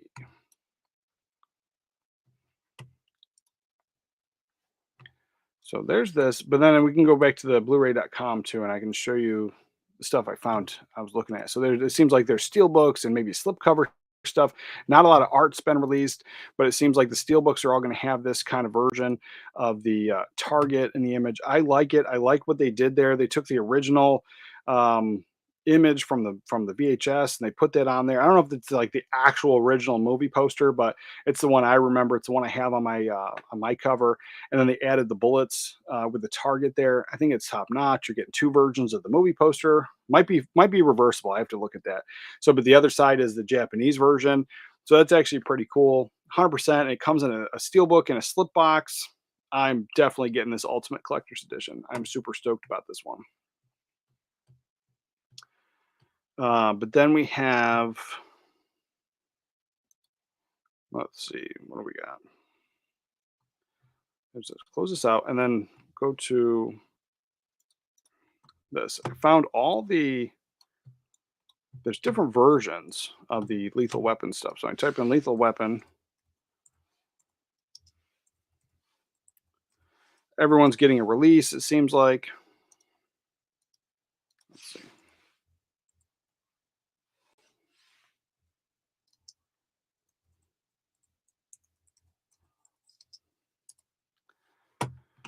And look, I don't know if it's placeholder art or just steelbook art that's being shown off here. So this is something that I'm not sure if I'm totally into it. But what they were showing for the Ultimate Collector's Edition, 100%. And so this might be what's actually going to be on that steelbook. I hope they do something a little bit more because it looks the same lackluster stuff like what they were going to do with the Constantine, just a plain black that says Lethal Weapon in red letters. But then this, oh, I got to share the screen again. I'm horrible with this. And then we got this. Let's see, share the screen.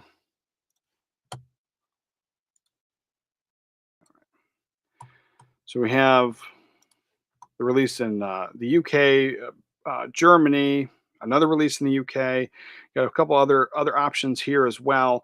And so this one here just looks like it's getting a steelbook with this art and showing, which again I think is just real sharp. I love that image. I love the fact that it's a smiley face. You know, it ties in with the movie. I think it's perfect. I think that's it could be considered low effort, but I'm a fan. I like what they did. And then this I'm not liking. So if this is official artwork, and I know it says to be determined or to be, it's not finalized. It's not the worst thing ever, but we have seen very plain art like this before, and there have been times where they've said it's art to be finalized or art is not finalized, and we end up getting the placeholder art anyway. So while I don't hate it, I would love for them to do something else. Any of those plain black steel books, I'm just not a big fan of. But then, yeah, so it looks like we're going to get a couple different versions. The Steelbook Ultimate Collector's Edition out of the UK. And then, let's see, what's this one? This is another version of it. So, yeah, just like all these countries are going to get the Ultimate Collector's Editions, just like a Nightmare on Elm Street. But then it looks like there's going to be standard steelbooks, and it looks like, I don't know, was there a standard slipcover version? Doesn't really say. It just says 4K Ultra HD. So yeah, I'm hoping that it's not all steelbooks. That trend is so I don't like it. I don't like it. I know a lot of people don't like it. If you're a steelbook fan, like it makes sense. You're like, whatever, it doesn't matter, it's mine. But yeah, if they're all going to be steelbooks, very lackluster. But what we're getting for the artwork, I'm in, and I'm getting that Ultimate Collector's Edition with the rigid box set. What do we got? Adolfo Rivera says, what label or studio for what? For what? All right. Hello, watching your stream while eating a delicious breakfast burrito. Love the channel. Oh, thank you. Thank you very much. Appreciate you. Enjoy that burrito. Now that you say I'm hungry, my stomach's growling already. All right, let's see. What do we got? From which label or studio do you own the most movies in your collection? I don't know. I got a lot of Kino titles. Let's see. Probably Imprint. Imprint is probably the most. Maybe I can. Maybe my phone will tell me. Let's see. Let's see. CLZ. So I'll pull up the CLZ app, and then I will switch it over to. Uh, let's see. Format. Location. There was something that was like cinematographer, collection status, box set, scene it, genre, format. I thought there was. I swear there was like something like that said studio or something along those lines that gave me all that option. Let's see. IMDb rating, director, location, purchase year, and audience rating, audio track, collection status, condition, distributor. That's what it is. Distributor. So, well, it breaks it down like a little bit more. So it's not specifically because like Warner Archive is separate than Warner, but then it says I have 217 Warner Brothers titles. So it says that's the most movies that I have out of all the studios, period. But it doesn't break it down to like the boutique label there. So if we're talking about just the normal boutiques, it says I have 64 Shout Factory titles. Let's see, Olive Films, I have 47. Criterion, I have about 60. Um, I have close to 200 Kino Lorber titles. Kino Lorber is probably the biggest one. Let's see.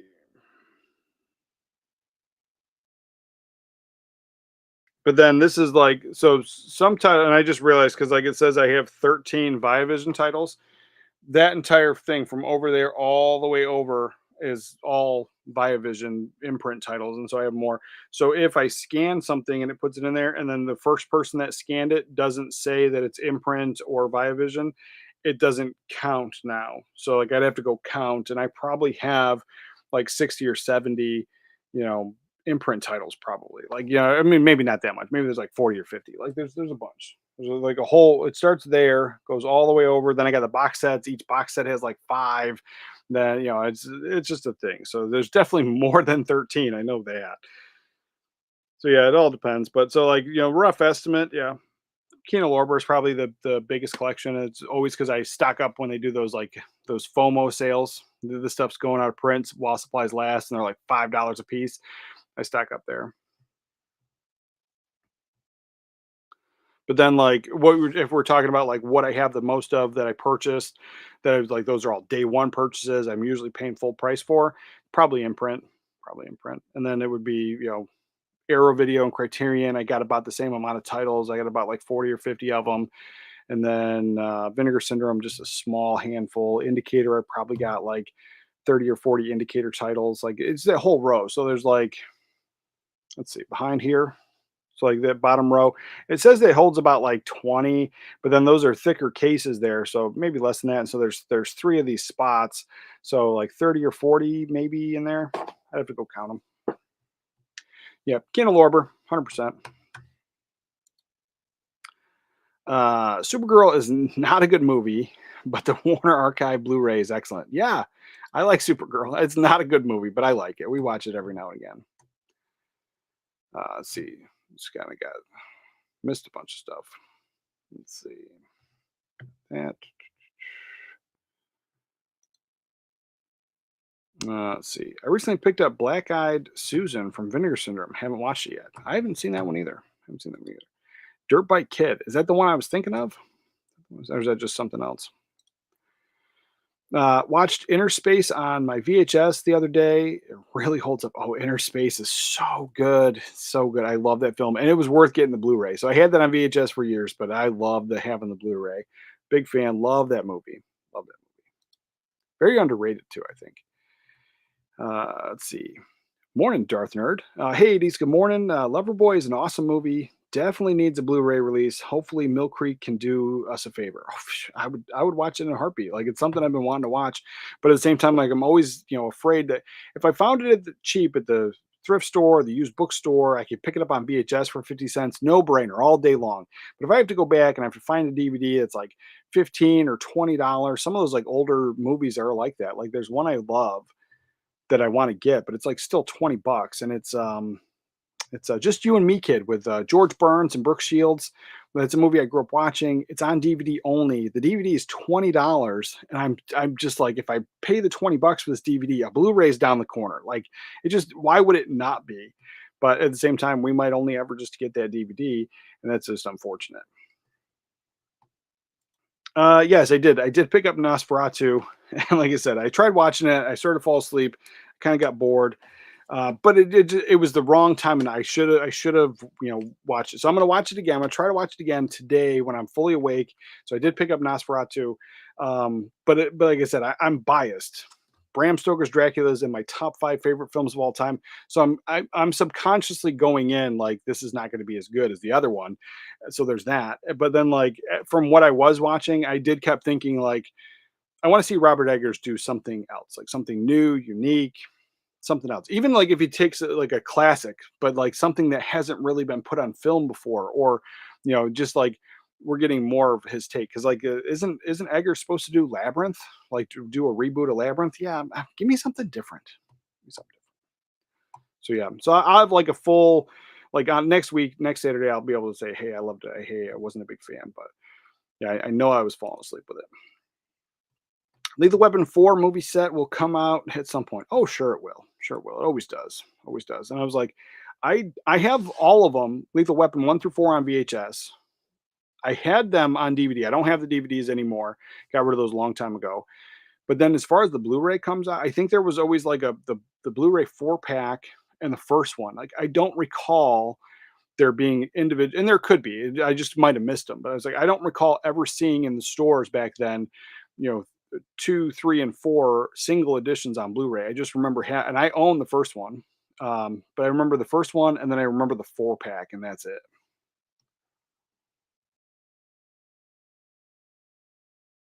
I love Lethal Weapon though, so I'll probably grab it. Oh, sure, yeah, it's a day one purchase for me for sure. Do you alphabetize your collection or put them in order by genre? A little bit of all of it. So I'll go over. Like I got to do a room tour very soon, but like the organization is different. So downstairs I have a movie closet where all my 4Ks are and all my regular standard studio release Blu-rays are. All the kids' movies are down there, the family movies, everything that we were watching downstairs on the big TV. And so I have everything there, and then I have them on the shelf in sections. So all the 4K movies are grouped together, and that's really more for my daughter's peace of mind because she gets excited. Like even if it's like a crappy movie, she's like, "Ooh, it's getting a 4K, let's get it." And so she's a real bad influence on me.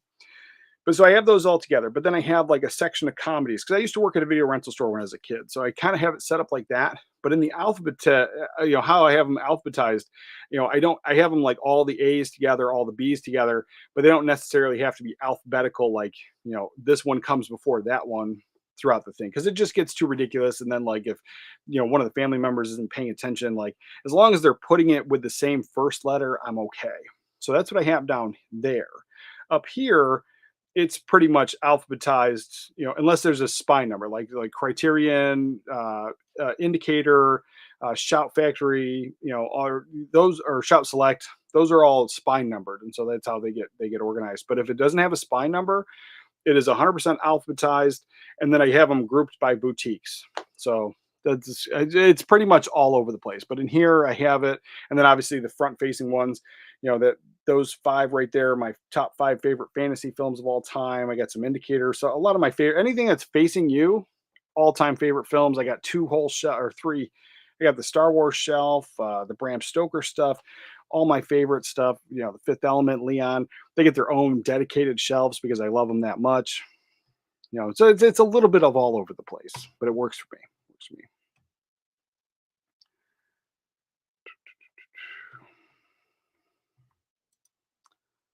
Let's see. Die Hard 4K set I would buy just for the first 3 films. Nice. I like the 4th one though too. I was like, it's fun for me. I was like, uh, it would. Yeah, I don't think I have it past VHS. So I have the first 4 on VHS, and I think I don't have that 4K set on, or that 4 pack set on Blu-ray. I just have the first Blu-ray. So yeah, yeah, that's where I'm at with that. Yeah, so I like it. If there was a big box set, I would be all in, all in.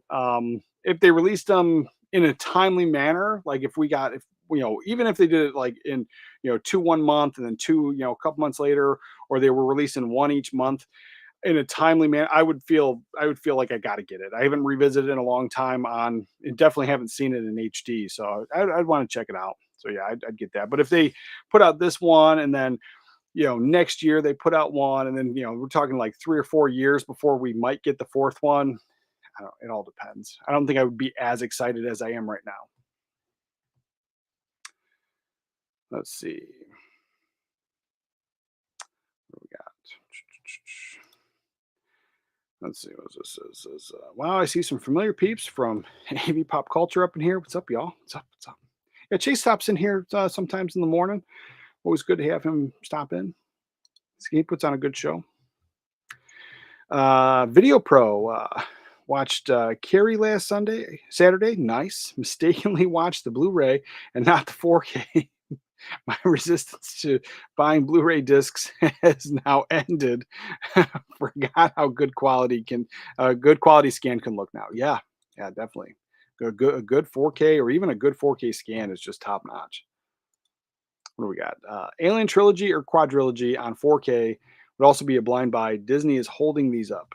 Yeah, I had the Quadrilogy Blu-ray, but as soon as the 4K came out, I traded in my Quadrilogy set because I was like, I watched them all again right before I traded in. I was like, maybe we'll get the rest, and then we just haven't. So I have the first 2 now, and I'm waiting for the other ones. Waiting for the other ones. Morning, Paul. I wish Mannequin would get a 4K release, some features, and definitely an isolated score. Yeah, so I love Mannequin. It's very underrated. Olive Films put out the Blu-ray for the first 2, so for the only 2, like Mannequin 1 and Mannequin 2. I like them both. The first one is the superior film, but I like what they did with the second one. I think it's fun. It's definitely a great Saturday afternoon film. That's one of the few franchises where I don't watch them back to back, or I don't feel obligated to watch them in the same time period, because they are so different. Like it's just one of those things. I enjoy both, but the first one, since I was a kid, I've been watching them, and yeah, the Olive Films, those were day one purchases for me. Morning, Frank. What's up, brother? And Quietly Game says, I have been collecting the Paramount Presents line. Really enjoy the selections. Oh, yeah. Yeah, I don't know if you saw, so today I'm watching, it is the Paramount Presents. So I don't know if you were here earlier when I mentioned this. So 48 Hours, Paramount Presents. I don't know if they're getting away with it. I think somebody was saying that they might be getting away from the flip up with the package design. I don't know, because I haven't gotten too many others. I want to get I have like 4 or 5 of them over there, but I want to get Red Eye, and then the 4K was released, and I think that might be the one where it might not have, if it is a presents, it might not have this flap. I think somebody was saying. So it's not a big deal, but I like, if you're going to put out a label, you're going to do all this, it's either all or nothing. Like you give me all the same thing, or nothing. And I don't need this anymore. And then I have one of them over there, Golden Child. I never got a slipcover with it, and I bought it day one. So I don't know if it ever had one or somebody swiped it in Amazon, because it was a day one purchase. And so, yeah, that one, Golden Child, is the only one I don't have with that slipcover. Got that. Let's see, May Indicator. Let's see, what is this? Talked about the Eureka stuff, the Lethal Weapon stuff. June's got some Umbrella announcements. I don't know how I feel about this. The one box set is the only thing that's like high on my radar, and it's because it has Martyrs in there. Now, I know if you already have the Martyrs Umbrella set or any version of the movie, maybe this isn't appealing to you, but I don't have Martyrs. It's a movie I've been meaning to check out for a while, and I don't remember who, but somebody was telling me that the Martyr set might not look great on their system or their player, and it might be a setting. So I was saying I was willing to check it out, but then the movie's been out of print and harder to find, and then I kind of forget about it. So this is one I'm going to grab. Um, and check that out. And then I got to go back and look at that comment because I just don't remember exactly what the issue was. This one here. So it's a big box set. All the rest of the films that are included in this box set, I've never heard of, and maybe they're not on my radar. Martyrs was the only one that I wanted. So I was like, I'm interested. I got to check out the other ones, or maybe I'll just pick up Martyrs from used on eBay. So we got this. And it's the New Extremity Collection, Volume 1, Collector's Edition. It includes a few titles here, 2003 to 2008, 4 movies. Gets released in June. Nice big box set. I like what they did with the art. It's definitely intriguing.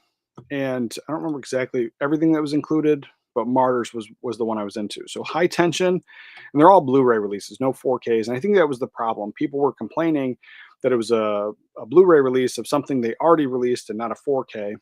And so it doesn't seem like anything new. But you're getting this big box set, Anatomy of Hell, Frontiers, and Martyrs. And so I love the artwork that they've done on all these. Let's see, can I pull this up?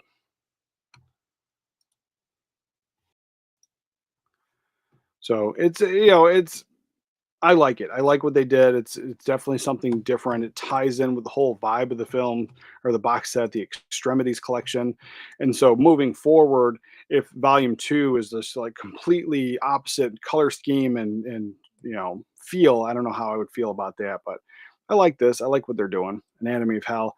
I don't know if I've seen that one. Probably not. Definitely have not seen Frontiers. So I do like these. I like the artwork. I like the fact that you're adding a little bit of blood. Interesting art choice there. Big fan. But yeah, this is the only one that I was familiar with and I have wanted to see for quite a while. I just haven't seen it yet. So that's one that I'm interested in. But then as we go into what else is coming out from Umbrella. So there's a few things here. Like I don't know if I'm interested in any of this stuff, but I mean it's always worth talking about and checking out. It might be worth watching. I just none of this stuff was ever on my radar. Let's see. So we got Wake and Fright, the 4K. Interesting cover there. Then we have 10 Canoes and The Waves of Madness. So those are the other things that are getting released. And so look, like Umbrella always does. There's this nice little box set you can choose to get, but then you can get a standard version. It looks like I like the artwork on here. I'm not sure what this is. Let's see, Umbrella Entertainment exclusive / Outback Collector's Edition from 1971. And so just by judging this, it looks like it might be one of those Australian films. Story of John Grant, teacher who arrives in the Outback mining town. I'm not even going to say that. Bundyaba, planning to stay an overnight before catching a plane to Sydney. So yeah, it's a 1970s film from Australia. And those Ozploitation films, I've enjoyed some of them. So I mean, it's worth checking out. Not high on my radar though. I'd have to check out the trailer and maybe see if I can't stream it first. But and then there's this one, 10 Canoes, another Ozploitation film. But yeah, like I said, the only one I was interested in was the box set. What's this one? The Waves of Madness. I don't even know what this is. Let's see. Waves of Madness came out it came out last year.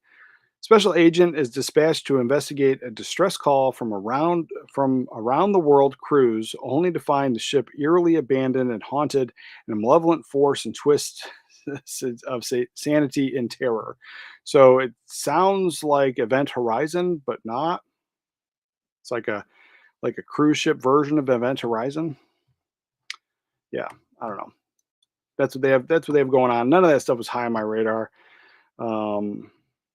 Let's see. And there's this one. This is one that I've always been intrigued by. Another one that I've completely missed, but I'm interested in it. And I think there's a streaming option for this, so I might try to check it out. And it's Terminus. So this one is from 1987, and I remember seeing the box art when I worked at the video rental store, but it's something that nobody ever recommended, and I never checked out. as it comes out. I said the MVD stuff, I don't think it's ever really a bad price point. So for me, it'd be worth checking out. Worst case scenario, it's not a me film. I pass it along to somebody who is. And so for, being that, it wouldn't be a big deal. If this was a big chunky premium box set at like the higher price point, I'd have to watch it before I pulled the trigger on it. But for MVD, I've not really, there haven't been any MVD films that I've blind bought that I was disappointed by. So this one here, one movie, two cuts, comes with all the extra stuff that they normally do: the CED cover, the slip cover, the limited edition poster, and probably going to have some extras here for you.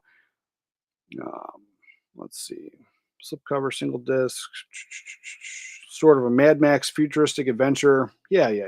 I'll check it out. Check it out. So that one's high on my radar. Very interested in that one, unless you guys tell me it's just complete garbage and not worth watching.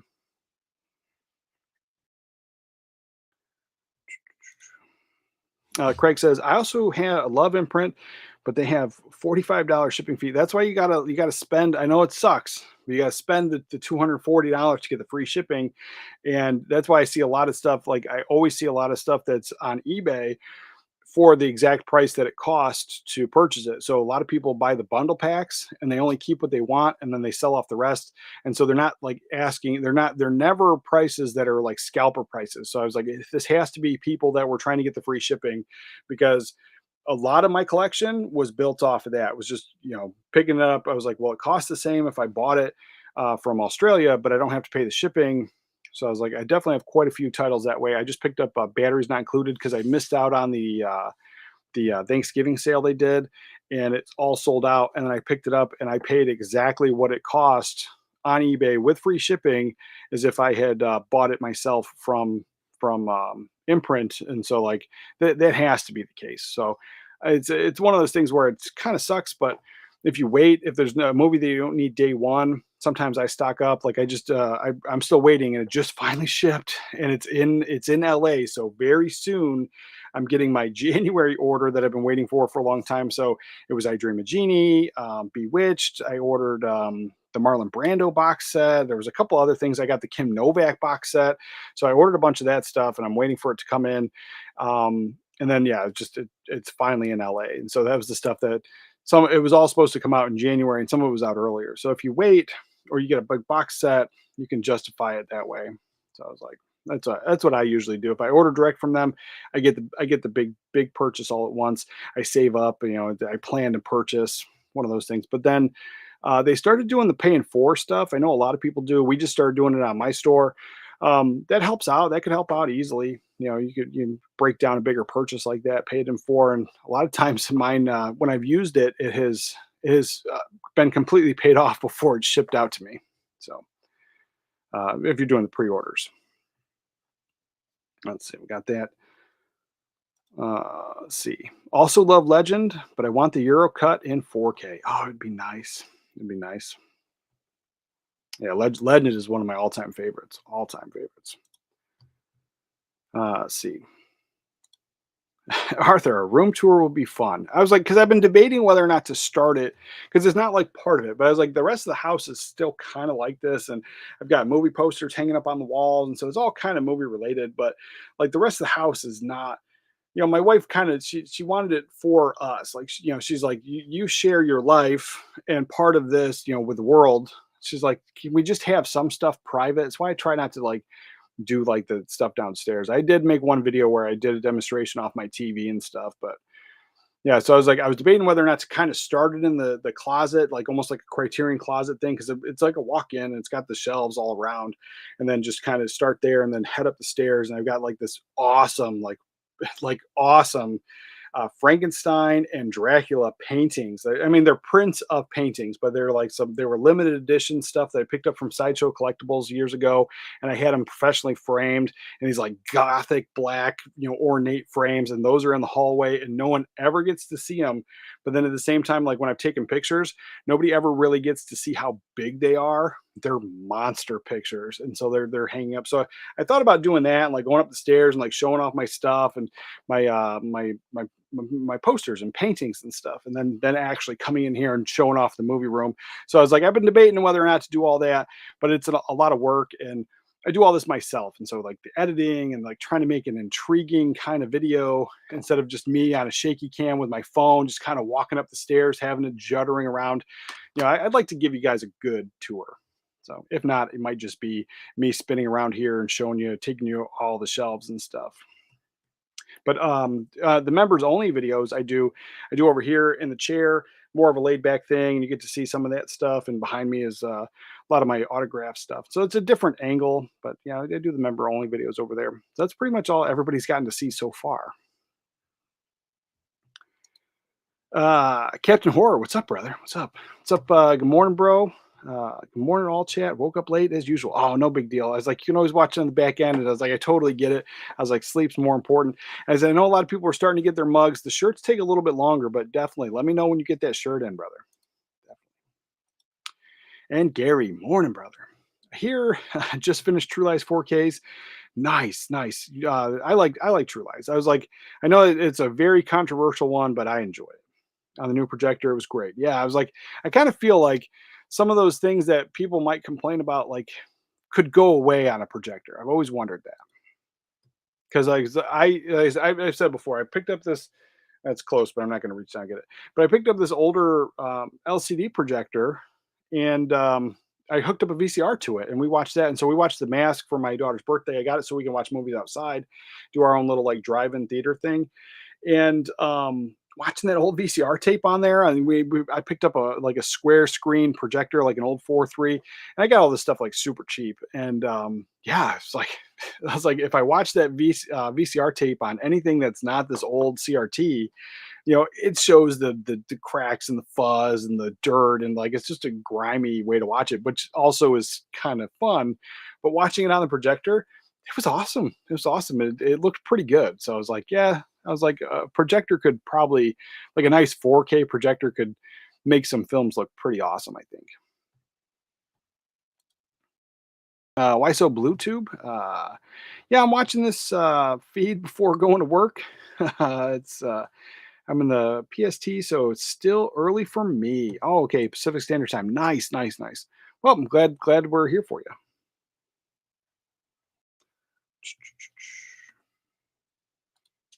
Let's see. Quiet the Games. I just picked up Last Train from Gun Hill from Paramount Presents line. Oh, nice, nice. I'll check that out. Like I said, my next one I want to get is Red Eye. Red Eye, but I'll check that out. Martyrs is great. Second Sight put it out on Blu-ray box set of Frontiers. Okay. It's another great French horror flick that's included in the Umbrella set. Nice. Yeah, I was like, I'm not a huge horror hound. I like some of that stuff, but a lot of even like the obscure horror films that people get excited over, I'll watch them, I like them, but they're usually one and dones. Like I usually don't feel the need to revisit them. When it comes to horror, I'm more of the mainstream horror guy. Like I like those movies, the ones that pretty much appeal to everybody, but it's like older 70s film and stuff from the 1920s and the 30s, like the whole Frank Capra box set. I love that. I'll revisit those films and like some of those obscure, like older black and white stuff. Like I'm into a lot more films like that. But I'll watch anything. I'll watch anything once, but I just know myself, and I know a lot of the obscure ones. They're usually one and dones. So it's like I'm super into Martyrs, but even though I might not love it, but all those rest, like I think they're just kind of a hard sell to blind buy that big box. Don't forget Inside, fun for the whole family. That's right. That's right. Comedies are coming to 4K now more than ever, and I think they'll continue to come to the format. They're running out of mainstream action films to bring to 4K. Oh yeah, that always happens. Like, and when you go to buy used media, you go to thrift stores. That's almost always the biggest section is the comedy section, and not just because people are getting rid of them. I mean, like non-movie collectors have been getting rid of their movies for the past few years, and so it's just like those are the ones that most people buy are comedies. And even just your average movie buyer, your casual movie buyer might have one or two films in their collection, or might just that's all they have. It's almost always comedies, or like a few comedies and like one of their all-time favorite movies. So yeah, it's always the biggest section. And so I was like, I'm hoping a lot more 90s stuff comes sooner than later. There's a few 80s titles I would love to get. But yeah, I was like, realistically, I think there's going to be a lot more 90s stuff coming right now. I like Never Ending Story, but not $200. Like, I buy the 4K for $40. I get it. I get it. It's not for everybody, and the big premium set is not for everybody. I wish that they put out a different version. So I'm hoping that there is another. If they don't put out like a standard version, another company does. I just couldn't see why they wouldn't, after especially after this sells out. But that's the thing. I was like, I know it's not for everybody. If I wasn't in love with the film, it's something I didn't grow up with, and I've wanted that book. I've wanted the damn book since I was a boy. So it's just like it hit me in the nostalgia hard. And now I don't spend that kind of money on all the films, all the big box sets. I mean, just even back there, the only things was like I got the Friends box set half off, so that was a deal. But that was a Never Ending Story was one of the big ones. This one right here, the Lord of the Rings box set, that big giant box set, that was a crazy purchase, and I picked it up on clearance, and it was still more than a car payment. It's a ridiculously expensive set that nobody even knows exists because nobody was talking about it back then. None of the influencers, none of the movie YouTubers were even aware of this. When that came out, it was close to $800. Now I didn't pay that at all, but I still paid more than I ever thought, and that's a crazy one. And then I bought it for my wife, and it wasn't even for myself. If it was for myself, I probably would have never. And then this Leon one click box, this one right here, that has 3 versions of the film and different slipcovers. That was out of print and an eBay scalper price and really pricey. That's it. Like that's really it. That's one of my all-time favorite films of all time. I'm trying to collect every version of it. So I was like, there's where I'm at with that. But yeah, the majority of like other films like Willow, some of my favorite ones growing up, like I don't need a big giant premium $200 set. That was just a very rare occasion.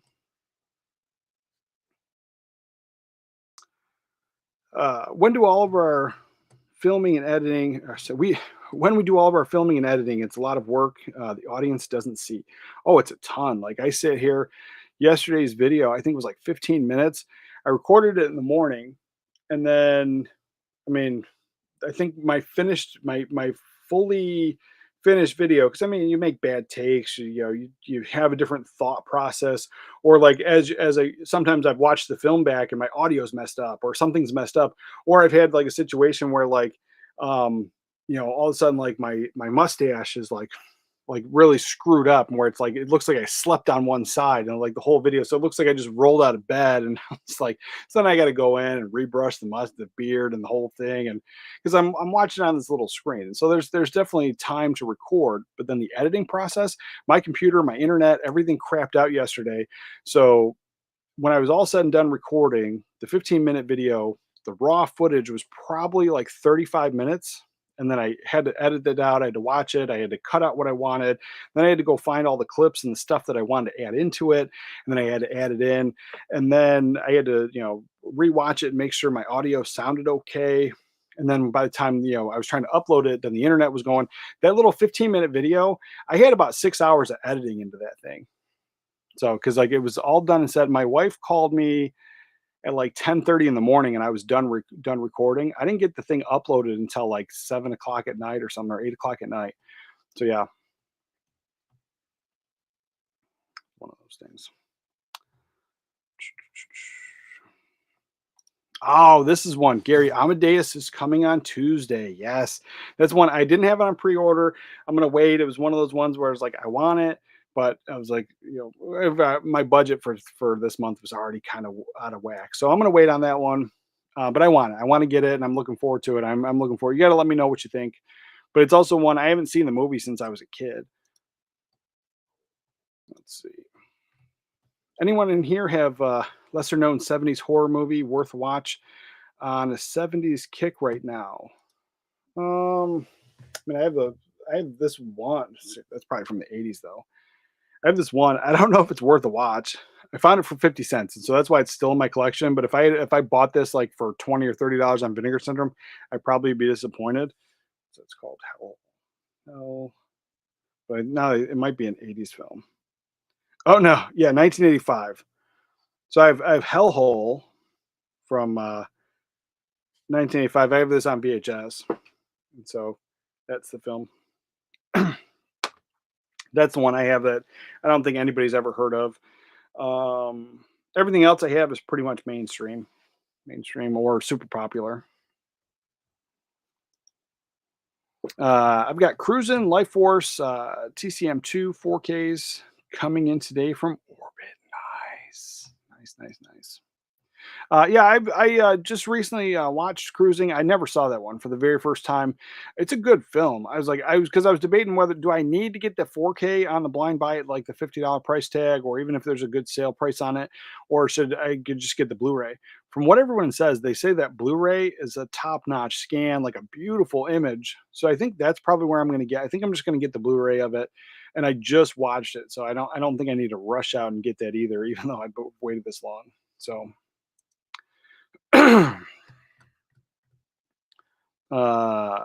Matt says, or Matthew says, I might pay $100 for 4K of the actual Star Wars trilogy, but I know Disney and George Lucas, and it will never happen. It's true. It's true. And I had a good conversation with a good friend of mine, and he's in Australia, so he does think differently than I do, and I won't hold that against him. But he had a good point, and I don't disagree with his point at all. And it's why I have all of the original Star Wars, as many as I can find. I mean, obviously there's more releases, but I have the different versions. I have the bootleg, homebrew, despecialized versions. I've got the modern stuff, the with the you know the all the special editions that he put out, the Blu-rays, the DVDs, even the ones that he changed stuff on the VHS. I've got a bunch of them in there in my Star Wars collection. But then the conversation always comes out like, people love the original stuff and they just bringing back that memory of what you saw. And I agree. I agree. I watched that homebrew despecialized version a ton, but I still watch the other versions. And his conversation was, your feelings aren't as important as the creator, because like that's the argument always of like why people don't like 4K, or people don't like HDR, people don't like when they change the color, or specifically with the James Cameron stuff where he went through and digitally scrubbed everything to give you a smooth picture, and he's ruining the films. And who owns the film, the creator or the fans that are watching it?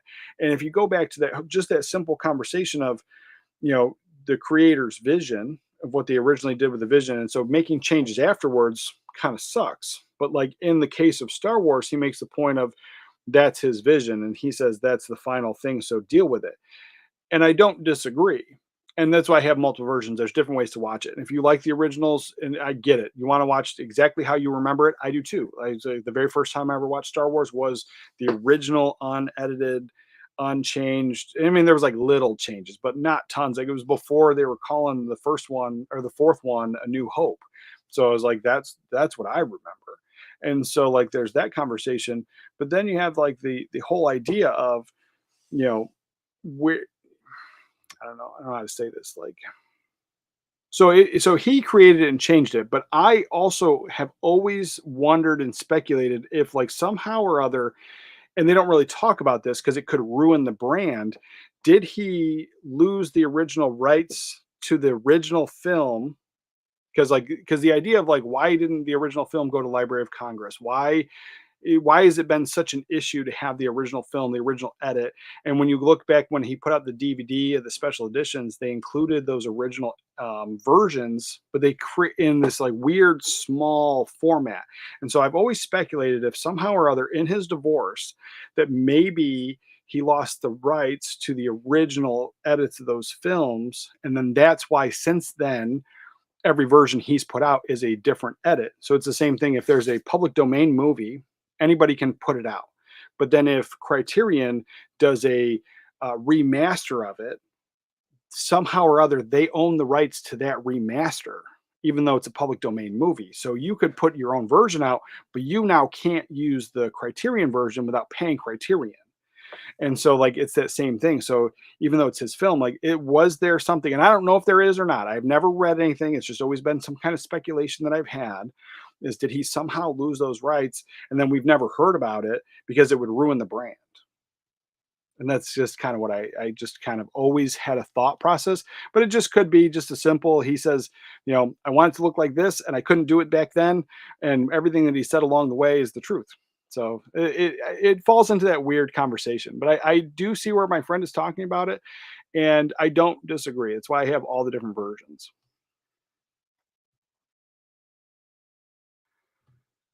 Um, should I finally check out my Blu-ray of Amadeus? I've never seen it. Yeah, it's worth watching. I watched it as a kid and loved it back then, but I'm also weird. I was watching commentaries when I was like 7 or 8. David Fincher modeled some of the plotting from Cruising in his film Zodiac. Oh yeah, yeah, I like Zodiac too. I got to revisit that. Amadeus is a great movie. Yes, it is. Wow, hearing an out of U.S. opinion on the OG Star Wars makes me realize how many opinions can all be right. Yeah, yeah. And I was like, and the thing is, like, I'm in my 40s, you know, and he's younger than me. I never even asked how old he is, but I know he's younger than me by quite a bit, probably. And he has an eclectic taste in movies like I do. Like he's into old black and white films, and you know, we actually he introduced me to Alfred Hitchcock's I think it's Alfred the Vanishing, or what the hell is it called? The Criterion one. It's oh, The Lady Vanishes. The Lady Vanishes. That one. He introduced that to me, and it's an old black and white film. Really enjoyed it, and it's just like one of those things that he's an actual film guy, and like so to have that thoughtful opinion, and you know, not based in feeling or whatever. I really appreciate it. It was just an interesting thing. But I mean, we don't always have to agree. Nobody has to agree. I was like, there's definitely quite a few movies that I love, and people tell me all the time that they are the worst movies ever. So nice, nice. Um, we got that. And then let's see. Uh, uh, Gary says, my kids were old enough. Nice. Nice.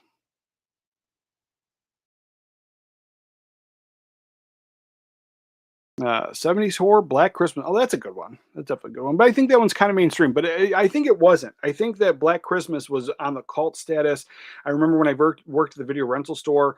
That's one that, like, you know, randomly somebody would come in and rent that. But like, it was never one of the ones that were out all the time. Like the ones that were out all the time were your classic slashers, Psychos, Amityville, you know, Critters, Nightmare on Elm Street, you know, Friday the 13th, like all those the mainstream ones were out all the time, all year round.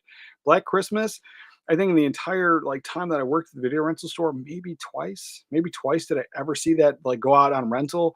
And so like I think it has got like a resurgence now, but I think you're 100% right. I think it's definitely there was a good time where that was a hard to find or under the radar kind of classic there. Yeah, that's a good one. Yeah, that one. Yeah, I think I got to get that one now. Life Force looks great looking on 4K. Nice, nice. Good to hear. Definitely good to hear. Have you ever seen Hitchcock's The Lodger? No, no, I'm not. I definitely haven't seen all the Hitchcock films. Big fan though. Love a lot of the stuff that I have seen. Um, and then there's a couple of them. There was the whole black and white era, or whatever the one that was just put out by Imprint. I almost got that, but I held off. But there's one that I know that I want. Let me see. I don't have a ton of films. Let's see. Let me just show you what I have right now. I can give you a opinion on all those. Let's see. Director.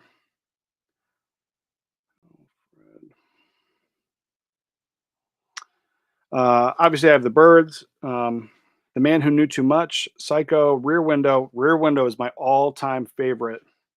The Trouble with Harry, I thought was absolutely fantastic and an amazing looking 4K. I think that just the way they did it, the cinematography, the lighting, that is I would say reference disc for picture, easy for a 4K. Lady Vanishes, I thought was excellent. The Man Who Knew Too Much was also good. Rope, love that one. To Catch a Thief, big fan. You know, also Cary Grant's in that one. And then Vertigo. Vertigo is my least favorite out of the ones that I have. But then, like the ones there's one that's on my radar that I've wanted. I just haven't seen it yet. Alfred Hitchcock. And Psycho, like Rear Window is probably like my number one favorite. Psycho's probably like my number two. Let's see. Of all these, North by Northwest, I think is great. I just don't have it. Family Plot is one that I've been trying to get, and I think there's a 4K coming out soon. I think I saw something about that. But there's one other one that I really wanted to get. Oh, Dial M for Murder. I love that one. I had the DVD, but now I gotta get that Blu-ray. There was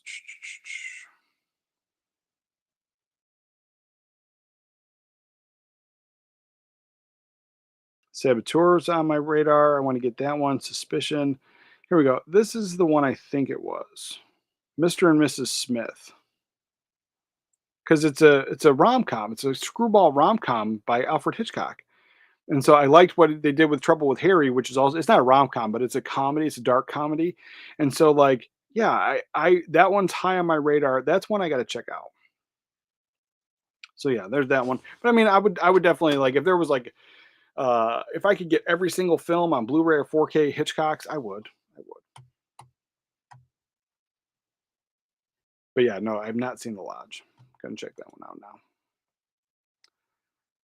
now. It was my first ever silent film. It's on Criterion, and I really enjoyed it. Okay, I'll definitely check it out. I don't mind silent films at all. As I have a couple, but I was like the one that I recall all the time is the Charlie Chaplin one. I got a Charlie Chaplin, The Kid. We got a couple other silent films, but that's the one that I revisit at least once a year because it's short too. So we got that. And then I really need to get myself Dial M for Murder on 3D. Well, that's an interesting one too. So like my dad made a huge deal about this one when I was a kid that we all had to watch this film. My mom doesn't like black and white films, and so Dial M for Murder, he wanted to watch it. He was talking about it for a long time, and then she was kind of dragging her heels on it, making a big deal. So we finally got to watch it. He kept talking about how it was 3D, and then he pointed out like there's one scene where they like close up in on the phone and that's it. That's the 3D for the entire movie. So they sell you that it's a 3D movie. And from what I understand, it's just this one little scene of the phone. And so, like, it's not really worth it. But then that's how they keep selling the film. Like, it's stamped all over, 3D.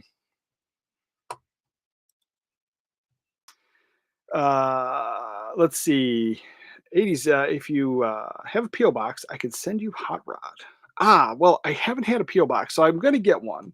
We'll talk. We'll talk. I don't know. I'm very cautious about like the internet friends thing. I've heard horror stories, and so like I totally get like the safety thing with the PO box. But then like I also want to send. I got movies, so I want to send like do it like a pen pal thing too. So yeah, it's one of the. We'll talk. But I haven't done the PO box thing because we're moving, and so I didn't want to set one up. And then I don't know how it all works. Like I don't know if it's like just per month or you have to do it like for a short time. But this year, like I think we're supposed to move in the fall. Like we're supposed to be moving to like Colorado, and I don't know where we're going to be and all that stuff. So I haven't wanted to do the PO box thing just yet, but I will. I definitely will, and I appreciate that. But yeah, I was like, I'll DM you. I'll talk to you. We'll talk. We'll talk. I do like that film. Well, I was like, I don't know if I like. I remember watching it, and then I watched it on the ship, and it was a little distracted. I remember not hating it. And I just have to revisit it. That's the thing. So I was like, I don't know if I love it, but I think I like it. Really, that's interesting marketing at its finest. Yeah, yeah, for sure. I was like, I'm pretty sure it's just that one. So you might have to Google it, but I'm pretty sure that's all it was. Dude, I feel the same way about internet friends becoming stalkers. I was like, I don't know about that, but I've had some. I was like, and you guys are great. You guys are really great. But I've had some internet haters. I've had YouTube hide comments that I'm like, wow, somebody really doesn't like me. And I was like, that's cool. It's like I'm not everybody's brand. I totally get it. But I have thick skin too, so that doesn't bother me. But then if like my information's just out there and there's somebody like maybe this person's serious, I'm like, whoa, let's just pump the brakes on that type of stuff. But it's just like some crazy internet person saying some mean stuff. It's whatever. But the one thing was kind of like, yeah, hope it's not one of those like serious conversations. We got this. Let's see. Umbrella talked about Terminus. All right, and then here's the one. So we go back to Disney and potentially trying to capitalize on something that is probably going to sell. Like this is a movie that's beloved. It's its 60th anniversary. We're talking about The Sound of Music. Now, I only have this film on VHS, so this would be a day one purchase. with the problem of Disney stuff, and it doesn't indicate anything about a steelbook here. It just says 60th anniversary edition, 4K UHD, and Blu-ray.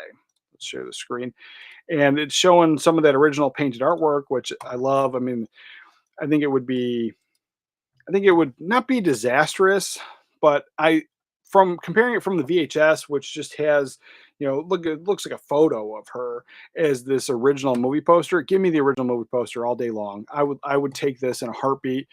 And I don't need a big giant standard edition or a special edition. I know in the past they have. I've seen like big box set VHS stuff, and like this is a movie that has gotten special treatment throughout the entire history of it being on home video. I don't need that, but I also like, I almost expect a steelbook only, $1 million edition coming out of Disney. But yeah, I was like, I'm excited for it. If the price point is right, if it's not a steelbook, I'm totally in. I'm totally in. But then like I'm talking $35. $35 is my max on a brand new 4K edition like that of a movie that I already have that I don't need. Because I was like, I like the film, and it doesn't get a yearly watch. It's one of those ones that I probably watch it every 5 years. But if I have the 4K, I don't know if I would change that, because like it's a different experience. Then I can watch it downstairs because, I'm not watching my VHS tapes downstairs. I'm watching it in here. I got the old CRT. I can watch it here, and I'm sitting in the chair. It's, like, it's harder to, I mean, I could throw the bean bags on the floor and get the rest of the family in here, but this room is really for me. And so I was like, if I'm going to sit down and watch a 174-minute film, The Sound of Music, it's not a yearly thing for me. But I could see making like a family event out of it. But also at the same time, it's not my wife would not watch this movie. She doesn't like it. Yeah. Let's see. Sound of Music 60th anniversary steelbook for $60, $1 a year. Disney is going to do a big trunk edition too, I bet. Yeah, I was like, that's the thing is I wouldn't probably, better safe than sorry. Yeah. I mean, I wouldn't be opposed to a big edition set, but I don't think I would get it. That's the issue. Like if they offered both, 100%. This is a type of film that if they only offered a big special edition set, I don't think I need it, especially at that higher price point. And Arthur says, "Yeah, I totally get the internet friend thing. Caution." Yeah, I'm telling, and like seriously, if it was just me and like I didn't have my family, like, and I talk about them on here too, and that does create issues. And people, you've heard horror stories, and so if it was just me, I'd be like, "Yeah, here's my phone number, here's my thing, text me," like, and so I've done that. I've definitely made internet friends, but it has to be like a get to know you. And even then, like I still don't know you. Like I've some of these other YouTubers and stuff, we talk, we text, but I was like, I don't know them. Just from what the personality is on here. So yeah, it's one of those things. Let's see, what do we got? Robert, why still waiting for the Andromeda strain and the day the Earth stood still? Nice.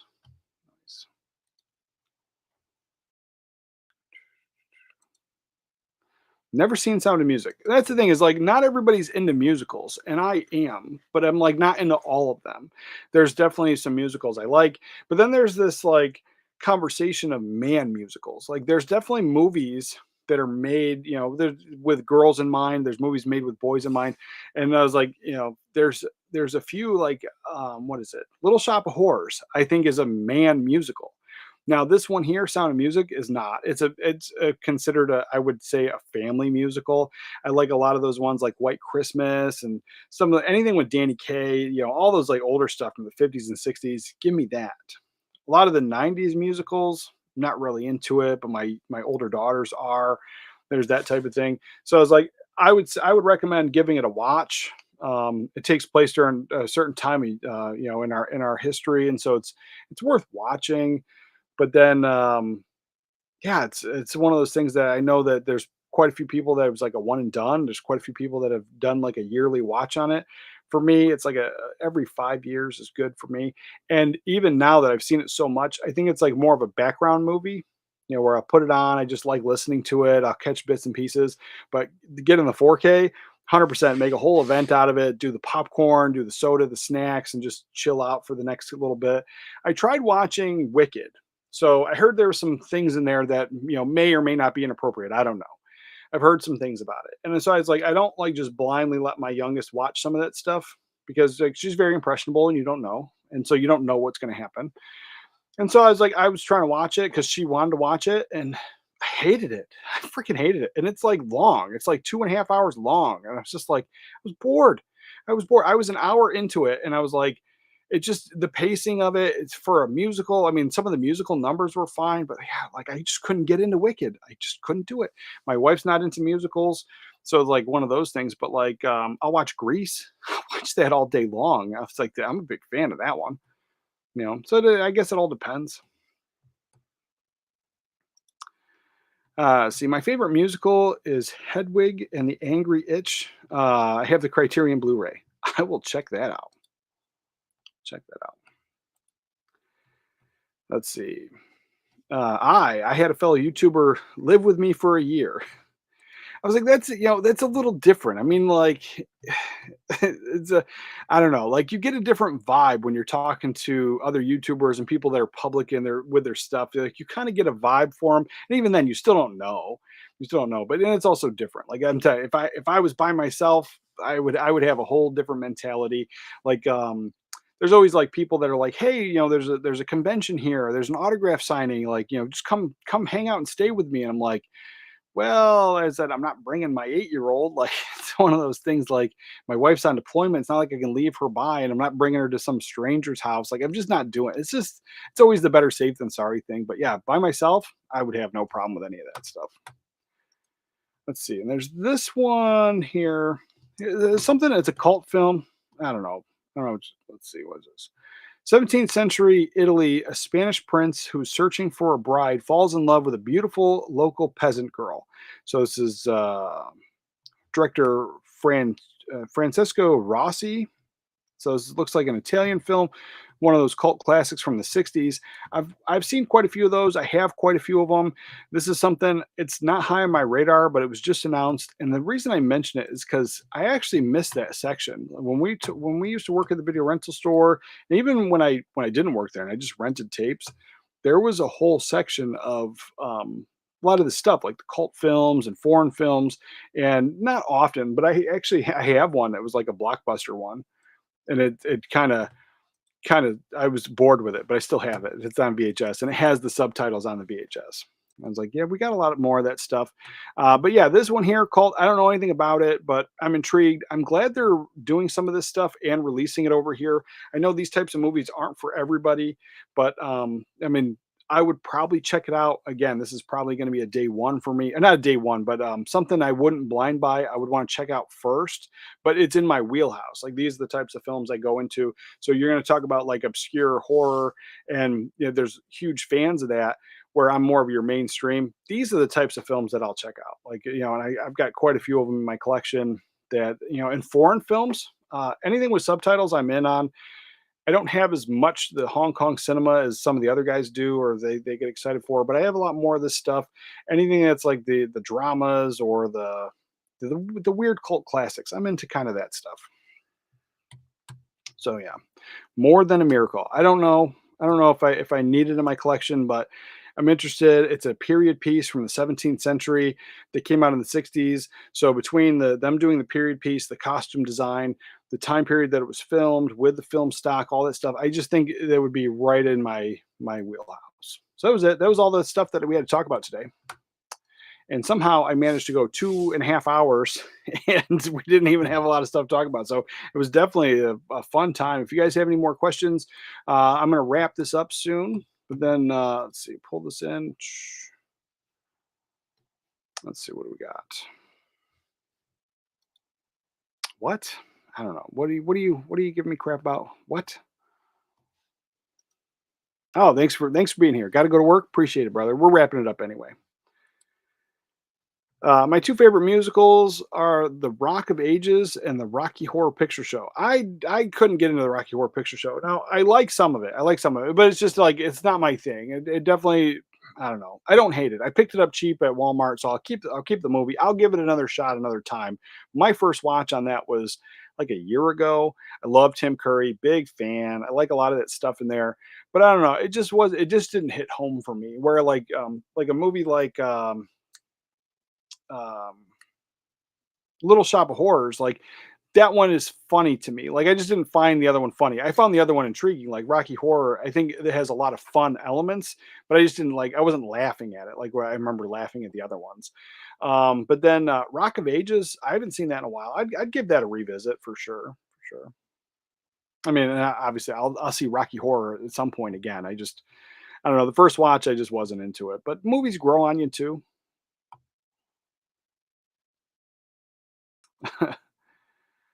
What is this? Let's see. What did I say? Uh, let's see. That statement only raises many questions. What, did I like Grease? I don't know. Into subtitles, then goes on to watch the movie I gave him with dubbed audio. Yeah, you have to sometimes. Like, so the movies I'm into are like slower and boring, and like, I mean, most people think they're boring. I don't think they're boring, and so like, it gives you time to read the subtitle, enjoy the whole thing. But like a movie like that, you're like, you got to watch the subtitles, or you got to watch it without subtitles the first time, at least the first time, so you kind of you get what's going on. Now, The Hero, I've only ever watched that without, with the English dub once. And so I've always watched that one, but it also has that pacing thing where it's not all action all the time or doesn't have that kind of feeling. So I was like, I'll watch the other one. Watch the other one. Again, I'll watch it. The next time I watch it, I'll watch it with the subtitles on. Let's see. A YouTube friend of mine was very down on his luck and needed help. No, I totally get that. Offered him a spare bedroom, and he ended up staying for a year. Yeah, that's pretty cool. Definitely pretty cool. Yeah, yeah. No, for sure. Thanks, guys.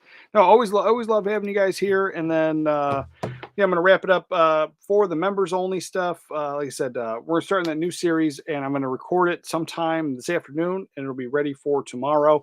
And it'll be every Sunday. Every Sunday will be something. I know I missed last Sunday, but I got super bogged down with stuff. But yeah, we're gonna try to knock that stuff out. And then I got some things going on this week. So it's like I'm not sure where I'm gonna get how many videos I'm gonna get out this week, but I got a lot of stuff that I have that I want to talk about. I literally have probably 15 movies here and another 20 movies right here, stuff that I have planned and I want to talk about. So I do have stuff planned. I just have to find the time for it. But 100% the members only video, and I'll make sure that's on both sides. On the this series will be for both the fourth wall members and the YouTube members. With that, guys, remember to watch a movie today. Oh, wait, do we have any last minute questions? What we got? Something that's popped in. Let's see. Michael says, if you like Alfred Hitchcock, then you should definitely see the Mel Brooks movie High Anxiety. It's a total spoof on Hitchcock and it's fantastic. I'll check it out.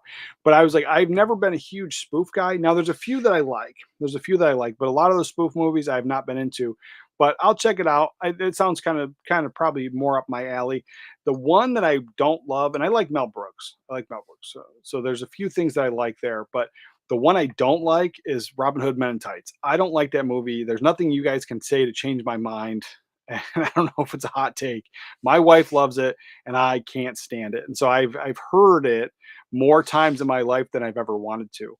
So that's the one I don't like. But I was like, I love Spaceballs. I love Dracula Dead and Loving It. I don't own that one, but I like that. And then like the scary movie spoof movies, I never really got into those. But there's a few that I do like. I never got into the airplane ones. So I was like, yeah, I don't know if those are hot takes, but yeah, they're not for me. When I was a kid, like the Hot Shots Part 2, like Hot Shots and Hot Shots Part 2, those ones came out like at the right time. I was like 12, 13, in that range. And so I thought those were kind of funny, but I've never watched them again. So it's like I don't know if I would still like them, but yeah, I was like, Hitchcock spoof. I'd get into that one. I like Young Frankenstein. I love that movie. That's a great movie. So yeah, it's a hit or miss on the spoof type movies, for sure.